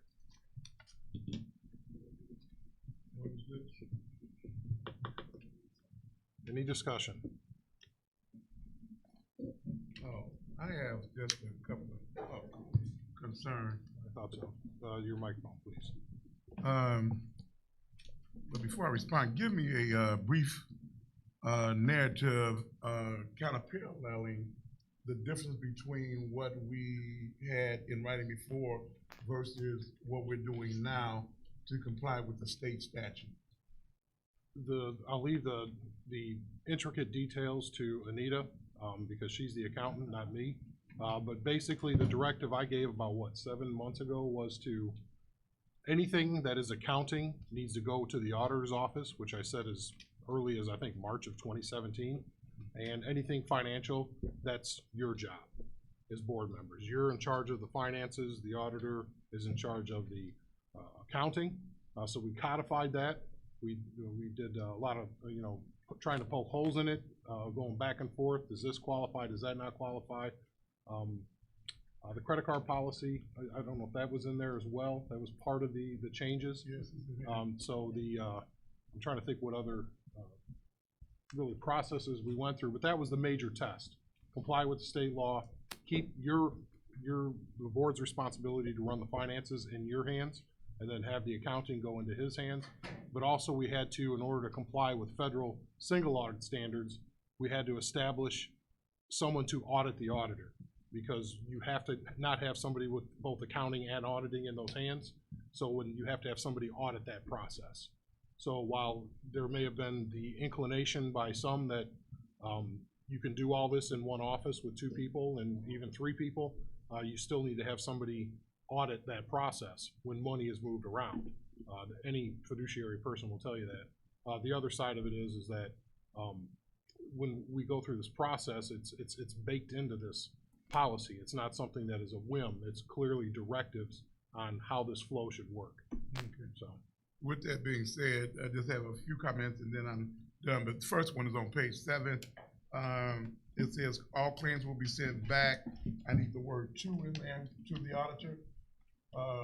And I know there's another one. If y'all kind of look over it and glance, just check out just some of the language. I think it was one other one I caught, but up on that, I just needed that to be put up in there. And then also with the credit card, what gets me is that they have a credit. They are issued a credit with a dollar limit. So is that just so that they can have a credit card in their possession? Because it says that if they want that increase, they would have to go through the finance office to get that increase. So that's just for the purposes of letting them have a card in their possession. Correct. That's the way it works now. For many people, you have, for employees that really just use a credit card, maybe to travel to training or something, maybe once a year, twice a year, their cards are set at $1, and then before they leave on their training, currently they call the auditor's office and the limit is up to, like, say $500, whatever is necessary for however many days they're gonna be gone for per diems and gas or whatever it happens to be. And then when they return, it's put back down to $1. That limits the exposure to the county. The only reason we changed that in this policy is because we're moving a lot of the accounting into the auditor's office.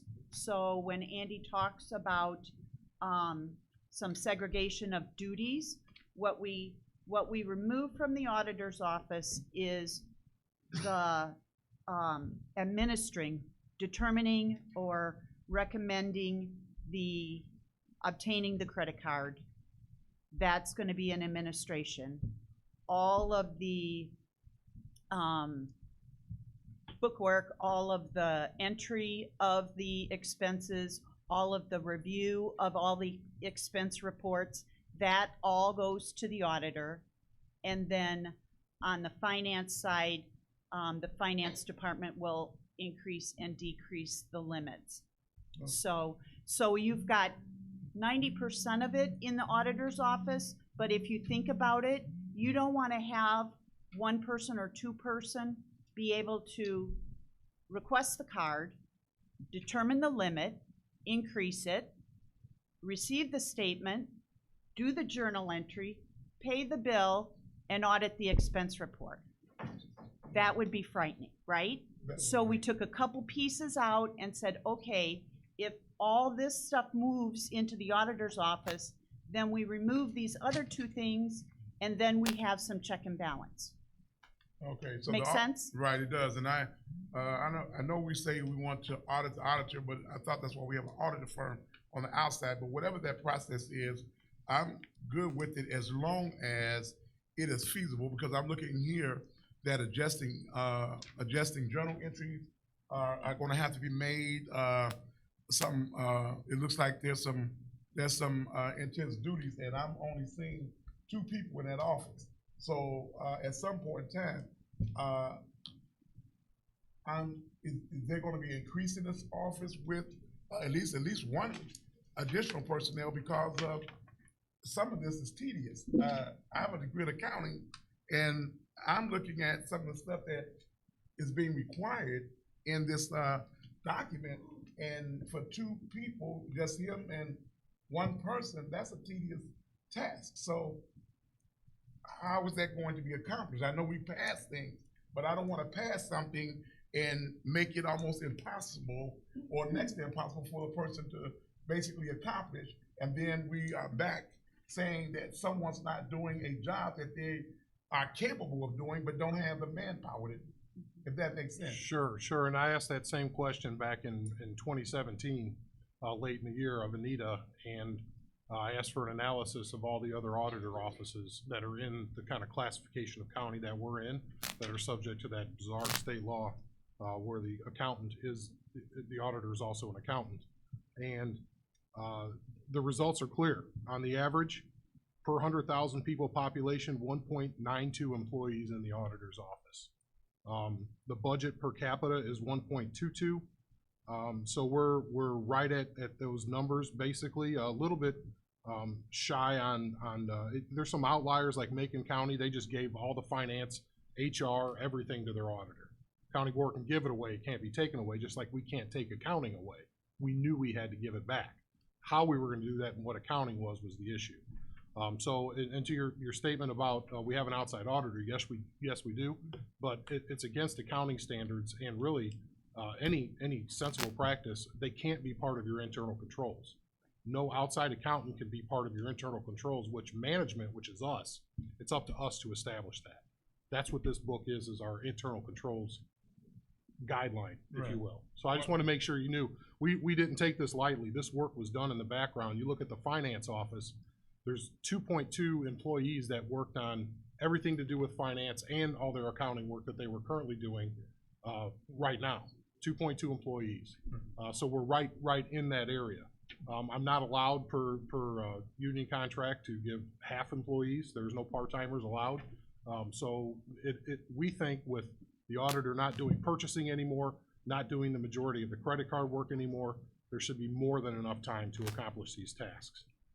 I mean, my thing is, when you say 1.2 employees, an auditor is really not an employee, he's an administrator. So are we saying that the 1.92 are the employees? No, that's everybody in the office. So that's considered the auditor and the. Yes. I would like a copy of the, I got 30 of them right over here. That's what I'm saying. I know, I want to get, you got their names and addresses of the assembly situated counties. Macon, Champaign, Sangamon, Vermilion, LaSalle, St. Clair, McHenry, Rock Island, Kankakee, Peoria, Will, McLean, Winnebago, DuPage, Kane, Tazewell, Madison. I was on the phone, I know with two of them, and they have more than, one person that offers, but I'll check with that again. Yeah, it is what it is. She was on the phone with them as well. So believe me, we think that we're properly staffed in that area. Okay, Because we did the research. So is there any other questions regarding that? All righty, have a motion and a second.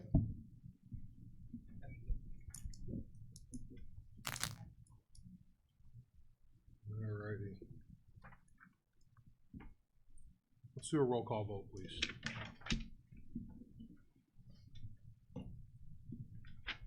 Mr. Washington. Aye. Mr. Hess. Aye. Mr. Tholen. Aye. Mr. Snipes. I'm gonna say nay. Mr. Byrne. Aye. Mr. Seroy. Aye. Mr. Lear. Aye. Mrs. Weber. Aye. Mr. Payton. Aye. Mrs. Parker. Aye. Ms. Dunbar. Aye. Mr. Kinzinger. Aye. Mr. Fairfield. Aye. Mr. Zenz. Aye. Ms. Haas. Mr. Carrico. Aye. Mr. Eckhoff. Mr. Smith. Mr. Swanson. Ms. Zakulo. Mr. Featherling. Mr. Dunhill. Mr. Miller. Mr. Long. Mr. Wheeler. Aye. Motion carries. Under, well, it's 188, please. Resolution of the County Board of Kankakee County, Illinois regarding amending the established Kankakee County Business Credit Card Use Policy. All right, is there a motion to approve this measure? Mr. Kinzinger, second, Mr. Lear. Any discussion on that? Just give me a brief narrative as to what the credit card policy changes. So we just talked about it not having a dollar. So Right. We had to change, because there was a resolution and a credit card policy that was already enacted.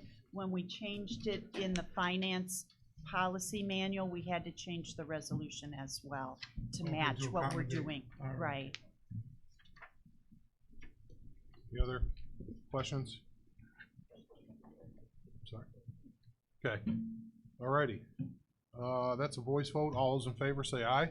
Aye. Those opposed, same sign. Motion carries. Moving on to the budget, number 189. Ordinance of the County Board of Kankakee County, Illinois regarding the combined annual budget and appropriation ordinance for Kankakee County, Illinois 2019-2020 fiscal year. Is there a motion to approve the budget? We'll go with Mr. Lear to start with, and then Mr. Fairfield. Got it that time. Oh, what's his name? Yeah. Alrighty, any comment, discussion?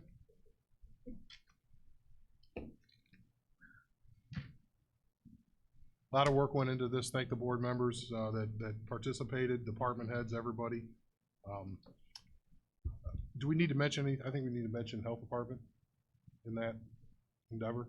Because it was posted, the draft is posted from the health department. So I just wanted to make sure everybody knew that. We didn't have it at the last meeting. It's a separate corporate fund, so, you know, but we still have to approve it with our budget. So I wanted to make sure that knew that was the case. All righty, roll call vote, please. Mr. Washington. Aye. Mr. Hess. Aye. Mr. Tholen. Aye. Mr. Snipes. aye. Mr. Byrne. Aye. Mr. Seroy. Aye. Mr. Lear. Aye. Mrs. Weber. Aye. Mr. Payton. Aye. Mrs. Parker. Aye. Ms. Dunbar. Aye. Mr. Kinzinger. Aye. Mr. Fairfield. Aye. Mr. Zenz. Aye. Ms. Haas. Mr. Carrico. Aye. Mr. Eckhoff. Aye. Mr. Smith. Aye. Mr. Swanson. Aye. Ms. Zakulo. Aye. Mr. Featherling. Aye. Mr. Dunhill. Aye. Mr. Miller. Aye. Mr. Long. Aye. Mr. Wheeler. Aye. Mr. Chairman, Yes, sir. I wonder as a Motion courtesy- carries, by the way. Yes, sir. As a courtesy to the board members, maybe a paper copy of that could also be put in their mailboxes. Yes, and then what we're gonna do is if you want a paper copy, let us know. It's all Okay. online. Because usually we get big old stacks of these and half of them would be left on the table because a lot of people are using the electronic version. So if you want it, just shoot us an email, let us know, or tell us before you leave. We'll get you a paper copy. Thank you. Absolutely. Sorry, I didn't mention that before. That was part of the intent. Alrighty, 190. Resolution of the County Board of Kankakee County, Illinois regarding general fund interfund borrowing authorization until November 30th, 2020.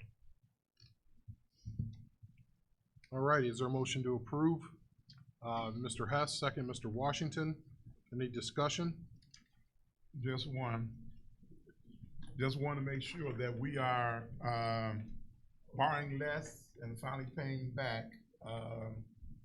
based upon the budget numbers and also based upon testimony that you all spoke of today concerning the county is now recouping from that 2008 fiasco that happened back when we had all of the, we took that deep surge.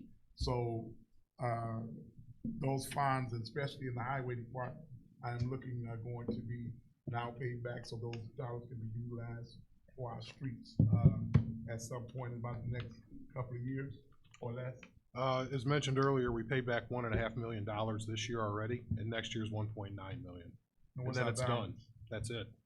That's it? Yep. So we'll be at zero? We'll be at zero. Good. It's great, actually. We thought that was gonna be a while. And Mark Rogers was hovering around my door. All right.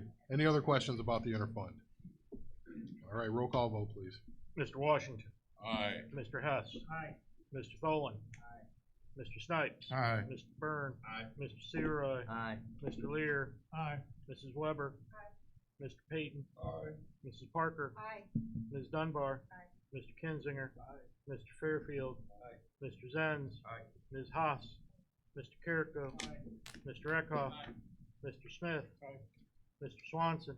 Aye. Ms. Zakulo. Aye. Mr. Featherling. Aye. Mr. Donnell. Aye. Mr. Miller. Aye. Mr. Long. Aye. Mr. Wheeler. Aye. Motion carries. Alrighty, moving on to the last item on this list, 191. We could read that into the record. Yeah. Resolution of the County Board of Kankakee County, Illinois regarding amending ordinance establishing a county cannabis retailer's occupation tax in the county of Kankakee, Illinois. Alrighty, this, you may remember that the state, we had done this already. One time, state said you can go up to 3% into municipalities, and so we passed that at the Finance Committee. And so we're just, need that codified here so we can, when in fact or if one goes into a municipality, we get our 3% there. So, is there a motion to approve on the floor? Mr. Tholen, Ms. Dunbar, any other questions, discussion on that? Just roll call it. Yes, sir, Mr. Tholen. Please, your microphone, sorry. So does this increase the number from the 3/4% to 3% that the county is going to receive? Yes. Yep. Even if it's in a municipality? That's specifically in the municipality. So this ordinance will go to 3.75 and 3. Unincorporated will be 3.75, even though we've decided that we're not gonna have those. But the 3% will be in the municipalities. That's the limit. So does that, I get what I'm getting at, does that increase the total tax on a sold product in the municipality? Is there an additional city tax as well? The city, yeah, I believe they have their. And what is their limit? I was just like, I'm not sure what their limit is. I'd have to take a look at it. I think it was 3 again. I thought it was 3. And then we have our 3 on top of it. Yep.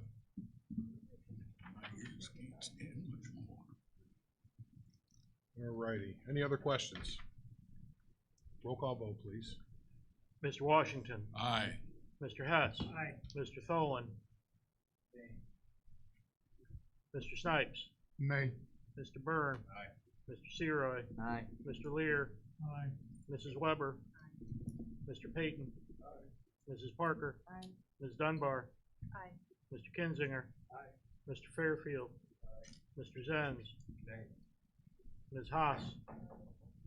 Mr. Carrico. Mr. Eckhoff. Mr. Smith. Mr. Swanson. Ms. Zakulo. Mr. Featherling. Mr. Donnell. Mr. Miller. Mr. Long. Mr. Wheeler. Aye. Motion carries. Under other business, one opening on the Mantino number 9 Drainage District, 2 openings on the Kankakee County Regional Planning Commission, and 1 opening on the Kankakee County Historic Preservation Commission. Is there any old business? Any old business? I believe Mr. Rowe had something under new business he wanted to mention. Gotta be done in executive. Okay. Alrighty. And so in new business. Just a quick statement. I just wanted to say thank you to the county board members when you all decided to hold this meeting to see the outcome or the outpoint for the people that work the 9 to 5, and they were here. And hopefully we can move to 2 meetings, one in the spring and then one in the fall, or wherever. These baby steps are appreciated. Alrighty. Any other new business? Is there a motion to adjourn on the floor? Mr. Hess? And Mr. Tholen-Lajess for the second. All those in favor say aye. Aye. Motion carries. Have a good night.